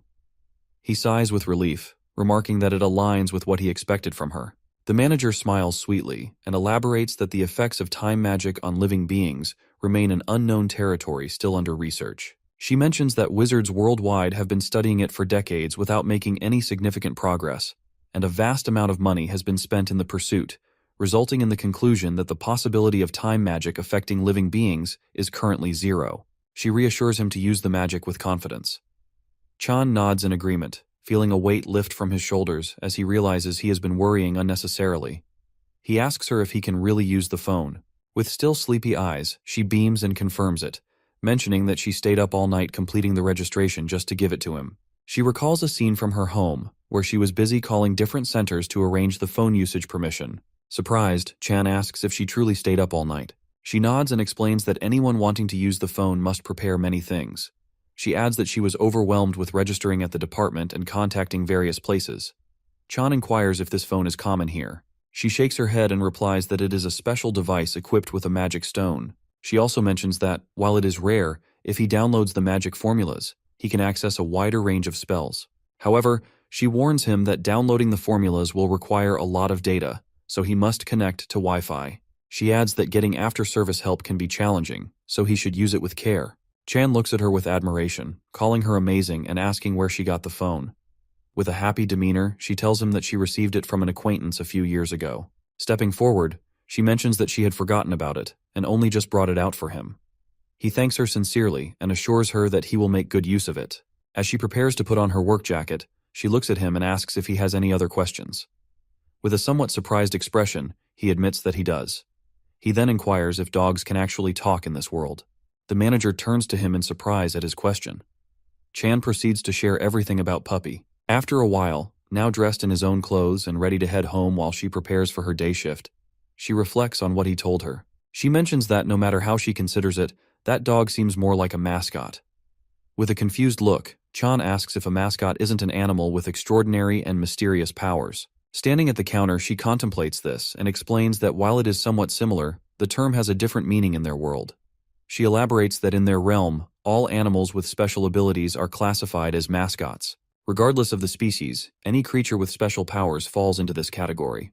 Moreover, she adds that most of these mascots are highly intelligent and can understand multiple languages to a certain extent, just as Puppy understood Chan's words. With a polite tone, she comments that it has been a long time since she has seen a dog use language so fluently. Feeling a bit awkward, Chan turns his face away as she continues explaining. She shares that in fact, mascots are direct descendants of normal animals, making it common for them to rarely encounter each other.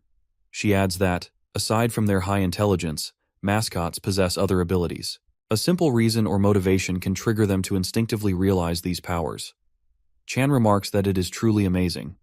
However, she shifts her tone and mentions that she heard the same dog will be returning, expressing her concern about it. Chan, feeling puzzled, calmly asks why she is worried and if there is something significant at stake. She explains that, as she mentioned earlier, mascots are very rare animals, making it extremely difficult to see them daily. Then her expression brightens as she passes him a cute smile, adding that mascots are also very expensive.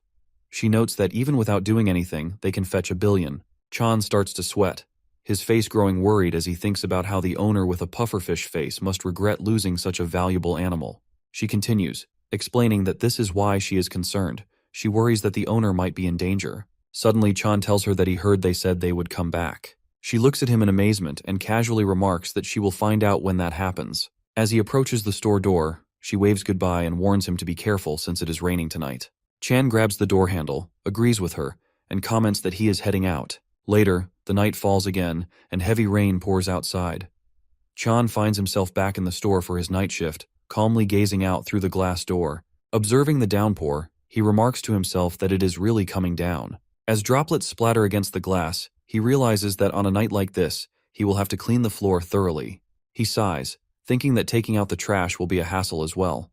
While he contemplates the evening with a clear mind, his phone suddenly rings, signaling a new message. He reaches into his right pants pocket, but then remembers that his new phone, which is in his left pocket, is the one that is ringing. He pulls it out and glances at the screen, noticing that there is indeed a message waiting for him. When he opens it, he sees that the message is from the manager girl.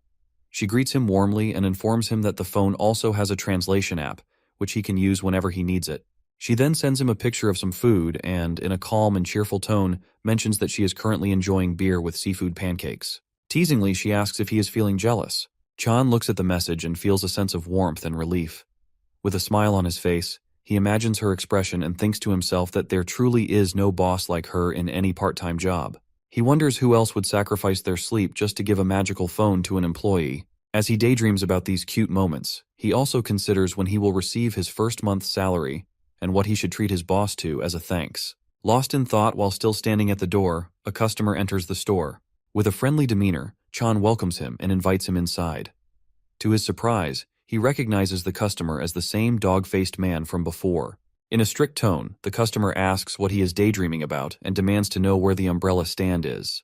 With a wet face, the customer insists that he quickly bring the umbrella stand, adding that he won't step inside until he does. Chan retrieves the umbrella stand, and the customer begins selecting items from the store. Pointing at a few cans of alcohol, he asks Chan if they are any good.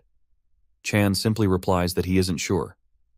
The customer is taken aback and, feeling a bit frustrated, sternly questions if Chan plans to slack off at work again today. As the customer speaks, Chan tries to calm his thoughts, silently wishing he would just go to another store. With the umbrella now placed in the stand at the entrance, Chan and the customer stand at the counter. Chan mentions that the alcohol can is part of a buy one get one free promotion and asks if the customer doesn't want to try it. The customer responds that he doesn't need 2 cans. Chan, still eager to make a sale, notes that he knows the customer won't take the second can, but insists he won't lose anything by taking advantage of the deal. The customer holds up just one can of alcohol and dismissively says it doesn't matter to him. He then tells Chan to go ahead and drink one can himself. Stunned, Chan asks if the customer is really suggesting he take it. With sincerity, he addresses the customer, saying he appreciates the gesture. But he is sure the man has given him something before, and he doesn't mind if it is an essential item. However, he adds that he could get into trouble if he drinks alcohol. Calmly, the customer pulls out his card and hands it to Chan, requesting a bag as well.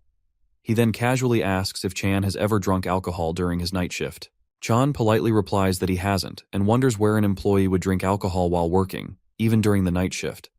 He informs the customer that the total cost for the alcohol cans is 2,900 won. In response, the customer nonchalantly says it happens occasionally for him. Chan's eyes widen in shock, and his mouth falls open as he places the alcohol in the bag. With genuine surprise, he asks if that's even allowed.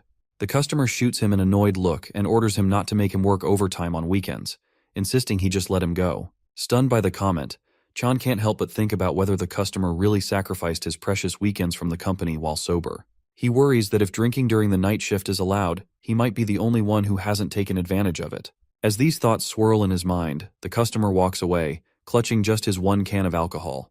Just then, a flying horse descends from the sky and lands near the store. It is none other than Yunha herself. She carries a small bag slung over her shoulder and gracefully dismounts from the horse. Turning to it with a smile, she asks it to wait for her. With a few light steps, she enters the convenience store. As she opens the door, her bright smile lights up the room. She calls out Chan's name and happily announces that she is back. However, when she asks how he is doing, she notices that he is sitting at the counter with a sad expression, his gaze fixed on the surface below. Curious, she approaches him and sees that he is staring at a can of alcohol sitting in front of him. Alarmed, she suddenly asks if he is drinking. Chan, caught off guard by her presence, quickly looks up at her in surprise, hides the can under the counter, and freezes in place.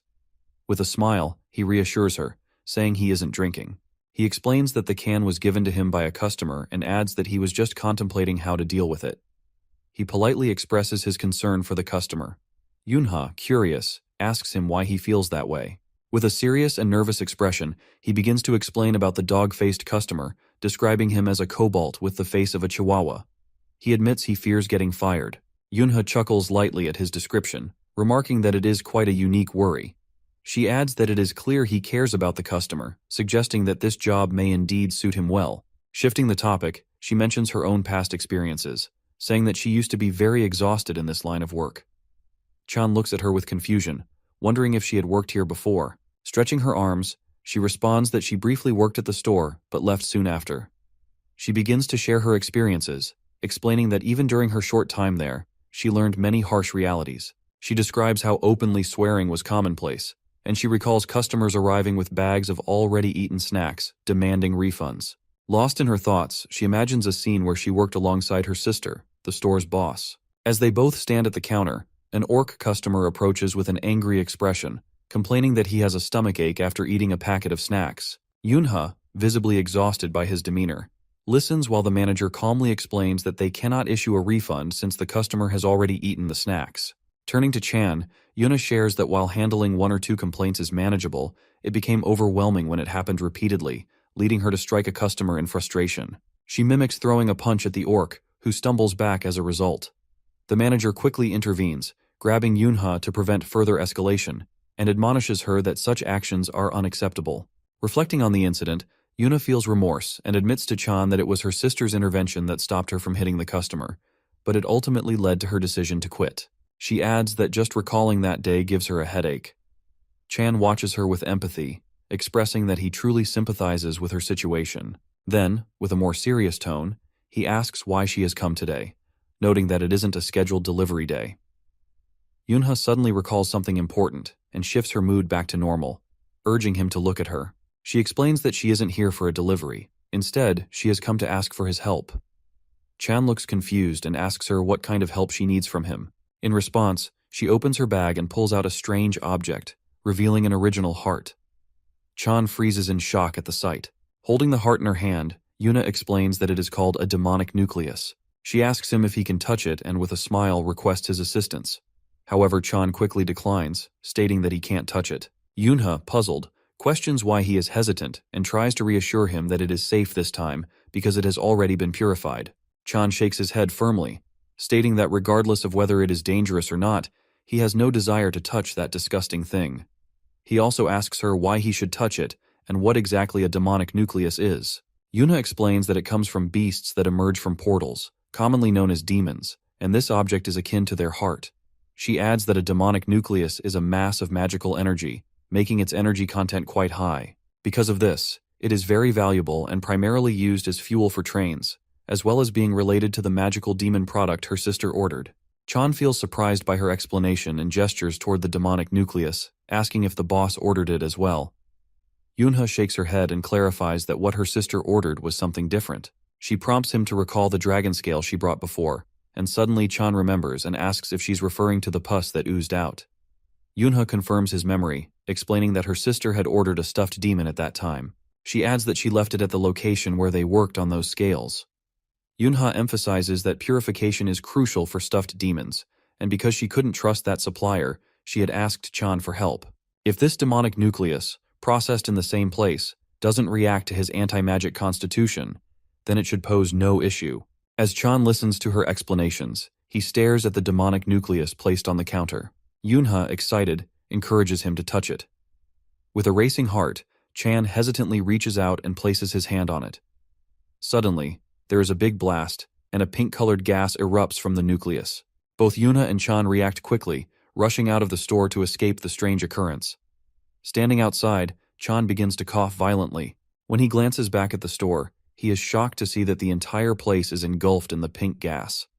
He calls out to Yunha, his voice raised in frustration. He reminds her that she assured him it would be fine and that it wasn't dangerous, questioning what this foul-smelling smoke is. With a grimace, he adds that the odor is truly awful. As Chan expresses his discomfort, Yunha's demeanor shifts to one of anger and seriousness. Seething, she punches a nearby metal rod, bending it with force. In a strict tone, she calls out for some guys, cursing them for messing up the job and lying about it. Determined, she declares that she is going to clean it all up. She strides forward, telling Chan she will be calling the trader for a moment. Chan watches her with wide eyes, feeling a sense of nervousness.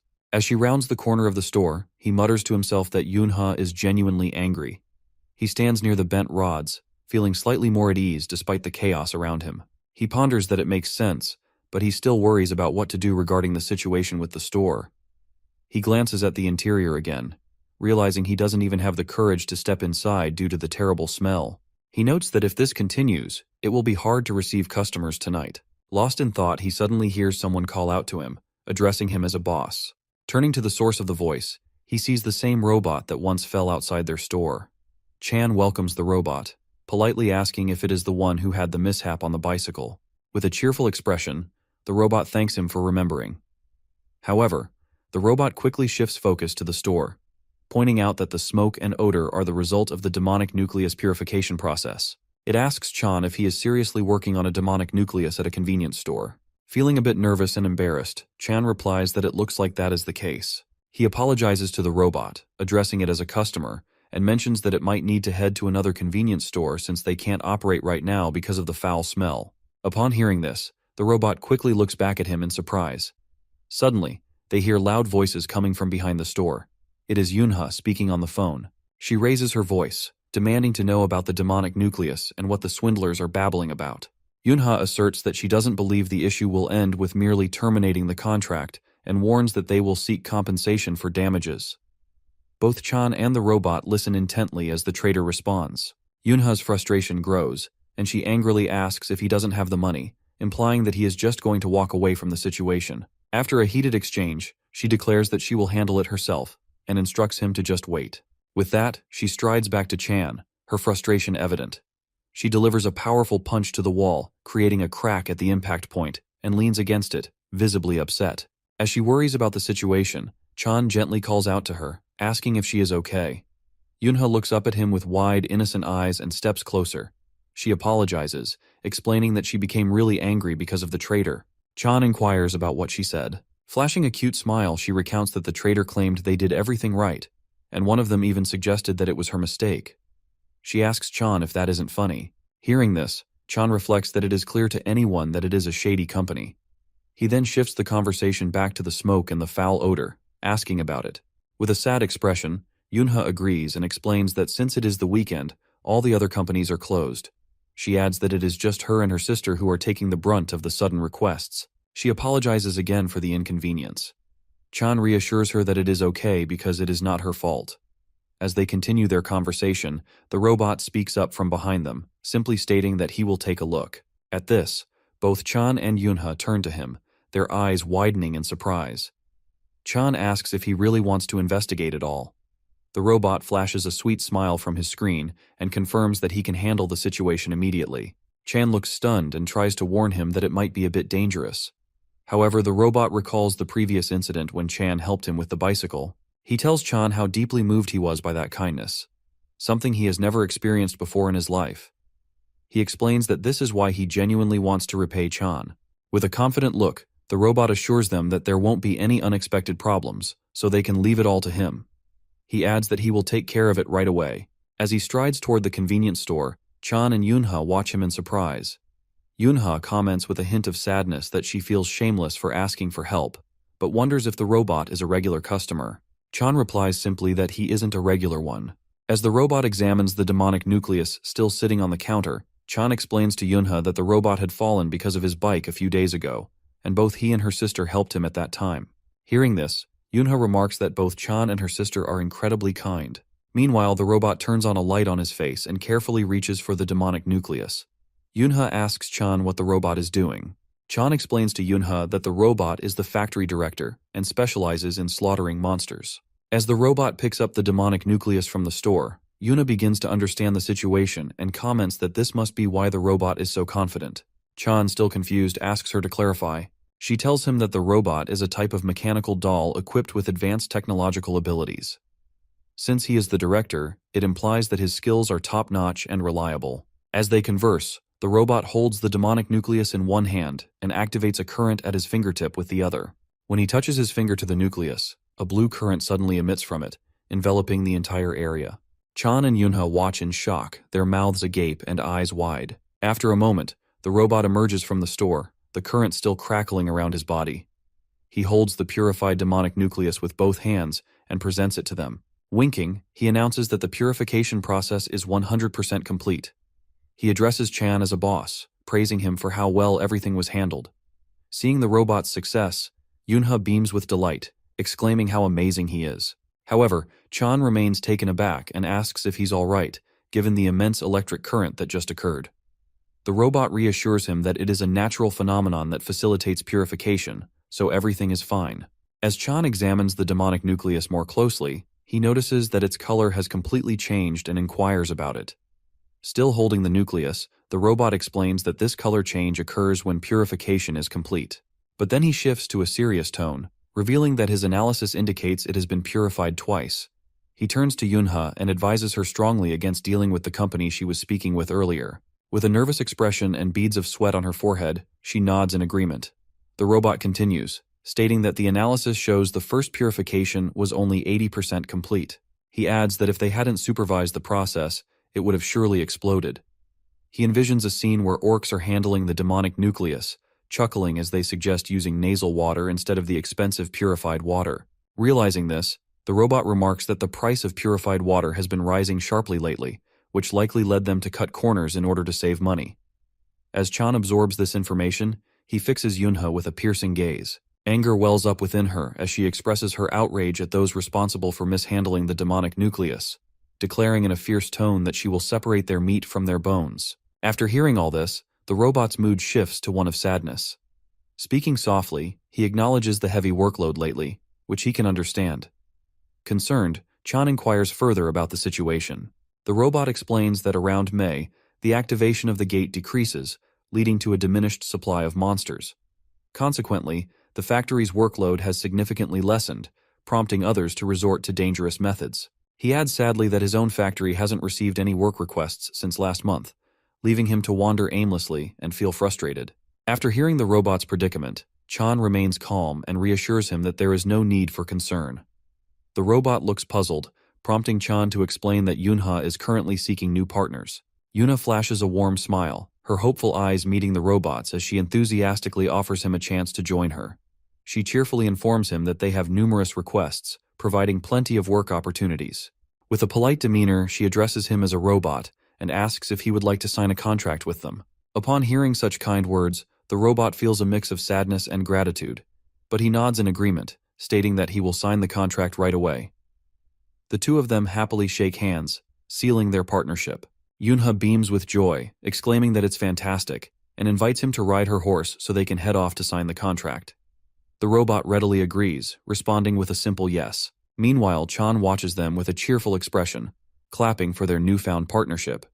As they move forward, Yoonha is filled with delight, while the robot glances back at Chan, a hint of worry on his face. He asks Chan if the second purification was done by the boss. Chan confirms it with a nod, stating that it's true. The robot then notes that there isn't even purified water in the convenience store, let alone any proper equipment, which piqued his curiosity about how the purification was accomplished. Feeling a surge of nervousness, Chan begins to sweat, contemplating whether he should reveal his anti-magic constitution. Just then, Yoonha turns back and with a bright smile, declares that it's a secret. She asks the robot not to inquire further. Afterward, Chan pulls out his magical phone and snaps a picture of the wall where Yoonha had punched before. With a flick of his wrist, he repairs the damage, restoring the wall to its original state. Meanwhile, the robot sits alongside Yoonha on the flying horse, and they take off together.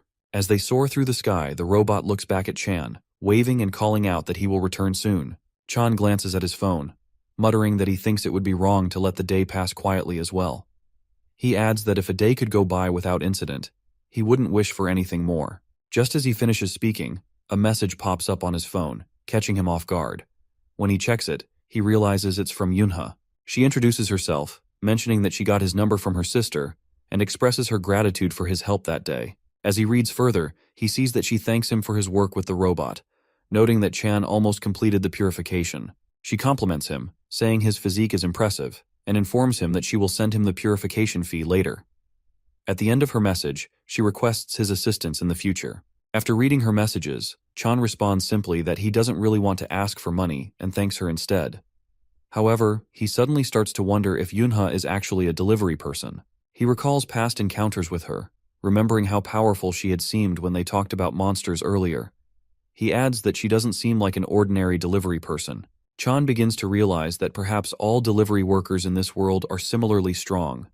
Maybe only the strong can survive in such a demanding environment. Stretching his arms and feeling relaxed, he mutters to himself that he doesn't know for sure, but plans to ask her next time.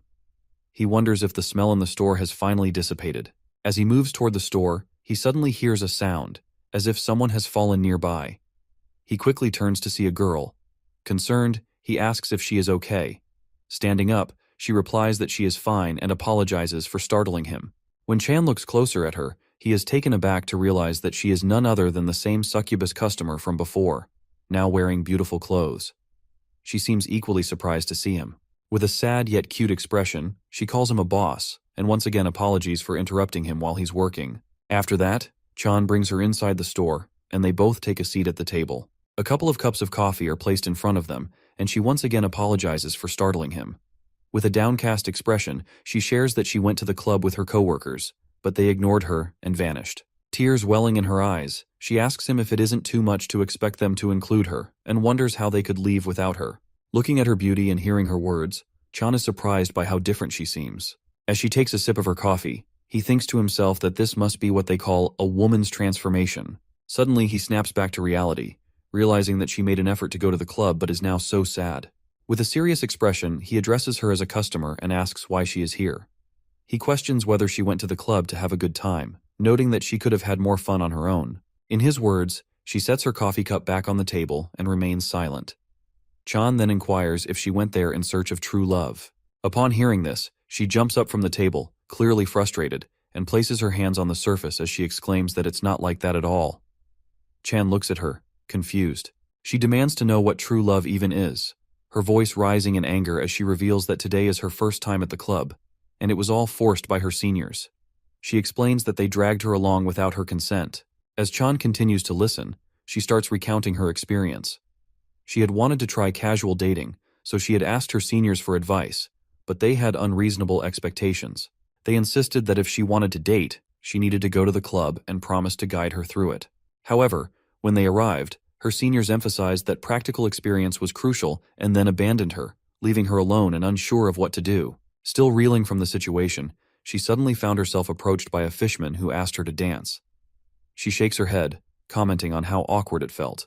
Just then, she remembers the fishman saying it was the courtship dance of his species, adding to her embarrassment. She explains that while her seniors are busy dancing with guys from various species, they completely ignore her, engaging in flirtatious conversations with other men. She finally manages to shake off the fishman, but other men continue to approach her, swaying their bodies in an overwhelming manner. With tears welling in her eyes, she confesses to Chan that she felt like she was going to die of embarrassment. After pouring out her heart to him, she adds that she truly hates those seniors. Meanwhile, Chan sips his coffee, a gentle smile on his face as he thinks about how tough her experience must have been. The succubus customer sits back down, her expression a mix of cuteness and lingering frustration. Chan kindly asks her if her seniors offered any other advice, noting that it seems she has been through quite a lot. She replies that they did suggest a few other things, but they weren't particularly helpful. He reflects that their approach is a common one in relationships, recalling that his own friends had similar ideas. Curious, he inquires about her thoughts on trying something different. She pulls out her smartphone and glances at it, then tells him politely that one of her seniors did recommend a dating app. However, since it's her first time using one, she hesitated because she wasn't familiar with how it worked. At that moment, Chan asks if he can take a look at her phone. She hands it over to him without hesitation. As he browses the app, he notes that the first step is to take a really nice profile picture. She agrees, eager to proceed. When he prepares to snap the picture, she looks at the camera, a small smile on her lips, but she appears frozen in place. Noticing her stiffness, he gently reminds her that since it isn't a job interview photo, she should feel free to smile. This only makes her more anxious. She nervously holds her face and admits that even the thought of taking a photo makes her jittery. As Chan focuses on her, she expresses her concerns about her makeup being a mess and her overall lack of skill in taking photos. She confesses that she doesn't even take selfies because of it. Just as she spirals into anxiety, Chan suddenly tells her that she's pretty. Her eyes widen in surprise, and he adds politely that she was beautiful before, but today she looks even more radiant. He reassures her that there's no need to worry. All she has to do is smile. Encouraged by his kind words, she decides to give it a try. With a warm heart and a blush creeping across her cheeks, she finally relaxes and flashes a genuinely cute smile at him. At this moment, she looks truly beautiful. Seizing the moment, Chan quickly snaps the photo and hands the phone back to her. He tells her that now she just needs to fill in her information and a greeting for her profile. He explains that once she does that, the system will automatically find a suitable match for her. Her face lights up with happiness as she thanks him for his help. She eagerly starts entering her details with enthusiasm. Just as she is about to finish, a notification pops up, announcing that the system has found her a potential match. Astonished, she exclaims that it looks like she's matched with someone. She excitedly shows the screen to Chan, revealing that her match is an incubus, just like her. She asks him what he thinks of this person. Chan glances at the picture, but he feels a twinge of awkwardness as she describes the guy as very active, which seems to contrast with her own demeanor. Focusing on the image, he notices the gold decorations adorning the guy's face and body, prompting him to wonder about the man's unusual style. To his surprise, he also sees a woman's hand with red nail polish resting on the guy's shoulder. Chan can't help but question whether the incubus had cropped a photo of himself with someone else and uploaded it. As he examines the picture, a new message suddenly pops up on the phone, catching him off guard.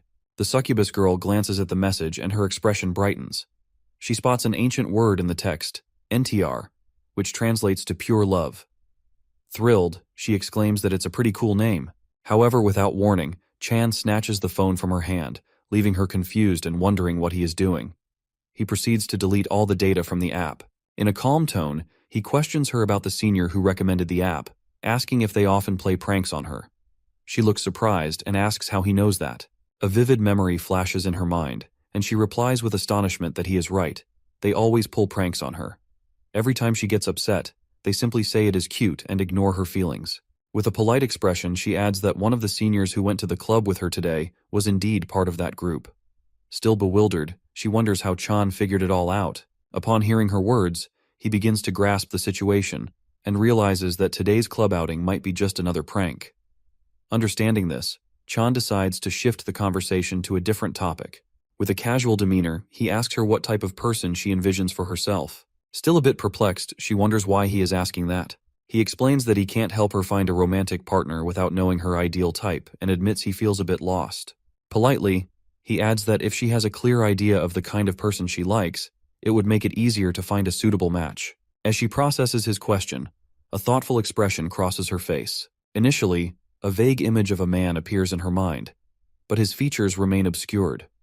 She muses inwardly that she desires someone with whom she can share her innermost feelings, someone she can rely on. She silently wishes for a partner who will listen to her absurd stories with patience. As her thoughts evolve, a clearer picture of that man begins to materialize in her mind. She envisions a man who would smile and accept her, even when she feels tired and vulnerable. The image becomes more vivid, and she finally sees the full representation of her ideal partner. However, when she takes a closer look at this figure, she is taken aback to realize that the person she has conjured up in her imagination, someone who embodies all her desires, is none other than Chan himself. Lost in thought about him, she suddenly gazes at Chan, her expression filled with surprise. He inquires about what's troubling her, but she quickly leaves the store without a word. As morning arrives, Chan finds himself outside the convenience store, cleaning up trash while still pondering the earlier encounter. He wonders if the succubus girl made it home safely, feeling a twinge of concern about her abrupt departure. She had mentioned wanting to go home, and he can't shake the worry that he might have said something to upset her. Chan reflects on how absurd it is for someone like him, who has never experienced love, to offer advice on romance. Lost in these thoughts, he suddenly hears someone call him an uncle from behind. Turning around, he is greeted by the familiar sight of the little dragon girl, who beams up at him with a cute smile. Chan responds with a polite greeting of his own and notices she's holding something in her hands. Curious, he asks if she brought some drawing papers along. Her eyes light up as she happily replies that she did. As the little dragon girl runs towards Chan, excitedly proclaiming that she plans to draw for a long time today, her foot catches on a small stone in the street, and she suddenly tumbles to the ground. Alarmed, Chan rushes over, calling out to her in concern. He quickly lifts her up and gently asks if she is okay, or if she has hurt herself anywhere. The little girl responds politely, assuring him that she is fine, but just then, a guy with a bunny face approaches, worry etched across his features. He calls out to her, asking if she is all right. Mistakenly believing the little girl is Chan's daughter, he offers some medicine he has on hand, inquiring if Chan would like to take it for her. Tears well up in the little girl's eyes at the thought of her fall, while Chan feels a blush of embarrassment at the misunderstanding. He glances back at the bunny-faced man, trying to process the situation. Afterward, Chan brings the little dragon girl inside the store and seats her at the counter. Just then, another customer walks into the convenience store, a girl with wings sprouting from her back.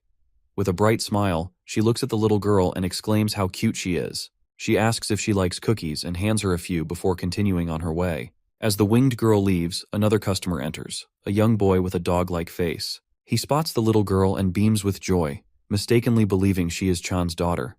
He tells Chan how adorable and pretty she is before heading out. Moments later, a third customer arrives, sporting a turtle-like face. He smiles at the little girl and happily comments on how admirable it is that she accompanies her father to work. He offers her some snacks as a gift and adds that just seeing Chan's wonderful daughter cheers him up for the day. Chan glances at the little girl, noticing that she clutches the various treats gifted to her by the customers, yet she appears somewhat downcast.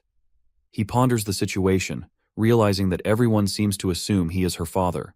With a calm demeanor, he reflects that if he had married young, he might have had a daughter like her. Lost in thought, the little girl suddenly calls out to him, apologizing. He looks at her, confused, and asks why she is apologizing. With a sad expression, the little dragon girl replies that she is apologizing because she feels like she is bothering him while he is busy. She offers another apology for arriving so early. Feeling a bit sorry for her, Chan reassures her that she doesn't need to do that. He gently places his hand on her head and tells her that, on the contrary, her presence has actually improved the shop's business. Surprised, she asks him to confirm that. Chan nods and explains that due to something he calls a Monday syndrome, everyone turns into zombies. With a curious look, she asks what Monday syndrome is. He describes it as a terrible affliction that only adults suffer from, explaining that when Monday arrives, everyone feels down and achy all over. However, he adds sincerely that today, when everyone saw her, their spirits lifted and the customers' moods improved. As she listens carefully while holding the snacks and juices, Chan asks if she would be okay with greeting the guests. He smiles and encourages her to greet them with a big smile. She nods enthusiastically and declares that she will work hard at it. He thanks her for that and calmly tells her he will pack the snacks into a bag for her. As they chat, a girl customer enters the convenience store, looking visibly tired and out of sorts. In a dazed voice, she calls out to Chan, asking where the hangover medicine is. Chan simply points her in the right direction, telling her it's straight ahead. However, still feeling disoriented, she struggles to comprehend his instructions. Meanwhile, the little dragon girl watches the scene. With a cute smile, she calls out to the customer, greeting her politely as a sister. The customer looks puzzled at first, but her confusion quickly turns to delight when she sees the little girl's adorable face. With a warm smile, she exclaims how cute the little girl is, wondering aloud how someone can be so charming. She adds with a playful tone that she nearly had her heart stolen. Turning to Chan, the customer comments that he must be thrilled to have such a lovely daughter. Chan beams at the compliment, feeling a swell of pride. After making her purchase, she puts the items in a bag and thanks the little girl again, mentioning that she feels re-energized. As she waves goodbye to both Chan and the little girl, she comments that they will meet again soon. Chan returns her farewell with a smile, grateful for the cheerful interaction. Afterward, Chan glances at the little girl and realizes that not only does she uplift customers' spirits, but she also boosts sales. As she stands there, holding an assortment of goodies like chocolates and bread, he remarks on the remarkable effect she has on the store. He places all the items into a bag for her and announces that it's time to create another gift. He then asks if she has any colored pencils. With a cute smile, she responds affirmatively and sits down at the table, eager to start her work. Chan encourages her to draw a background first and politely inquires about the kind of scenery she envisions. With pure enthusiasm, she replies that she wants a wide field under a clear blue sky. Standing by her side, he advises her to sketch it on the drawing paper and reminds her that once she finishes, they can attach the paper flowers they made earlier. Fully focused on her artwork, she nods in agreement. Just then, Chan notices another customer entering the store. As he observes the newcomer, he realizes that it's a customer with a cat-like appearance.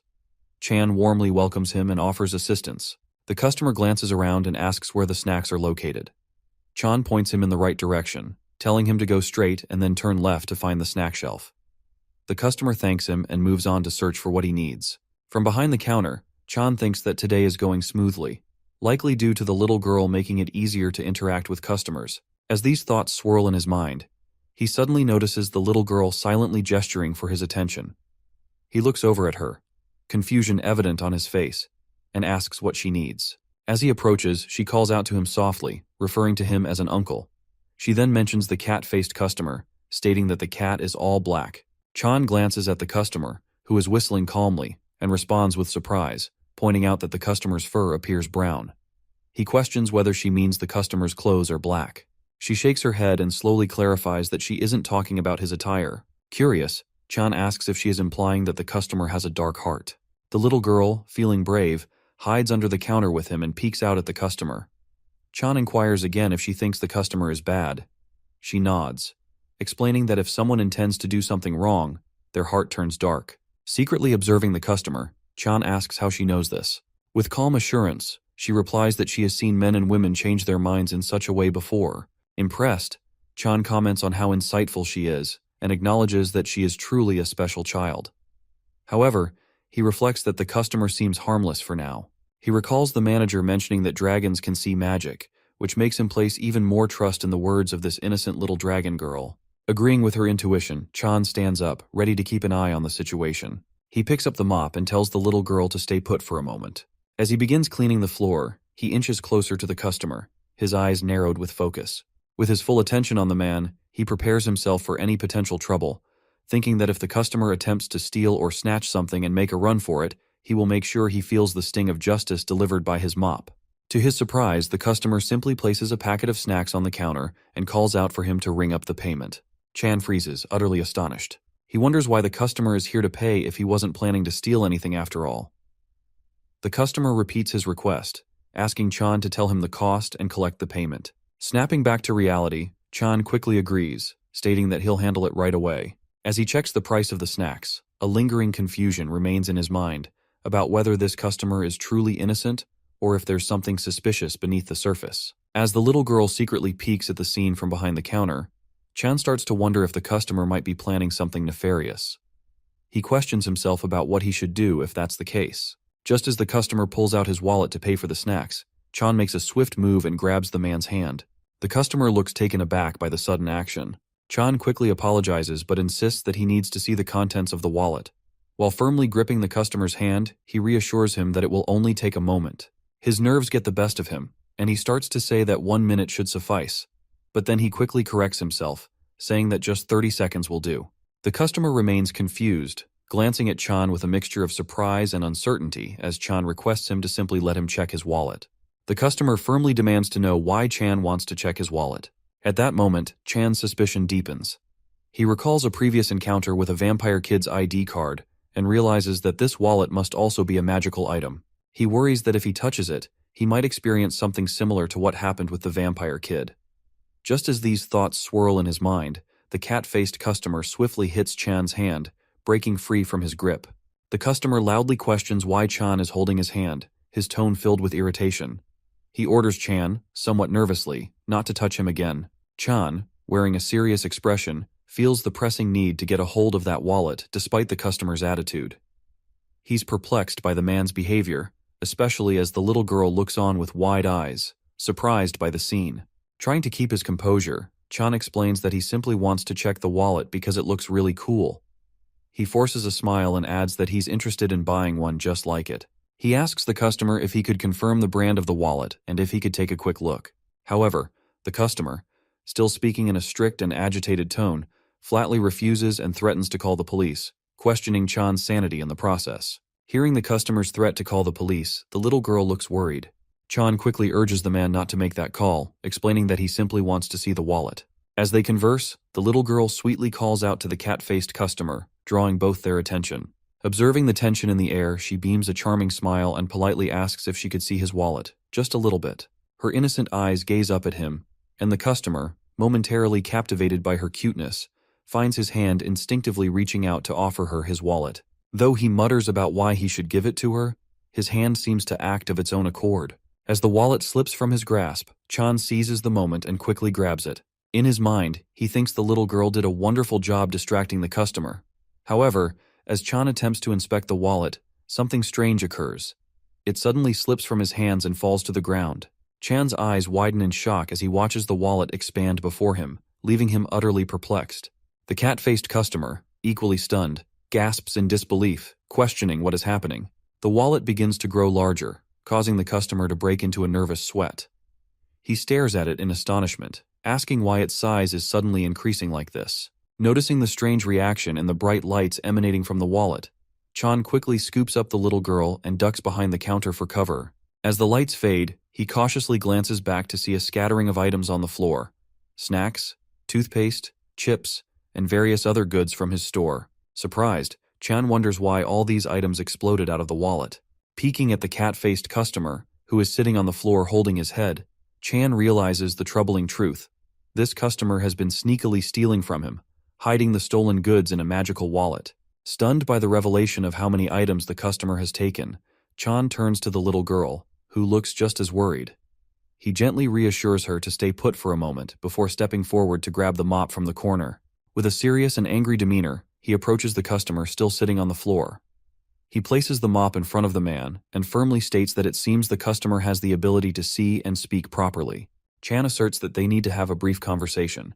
In a strict tone, he orders the customer to leave the store and warns him never to return.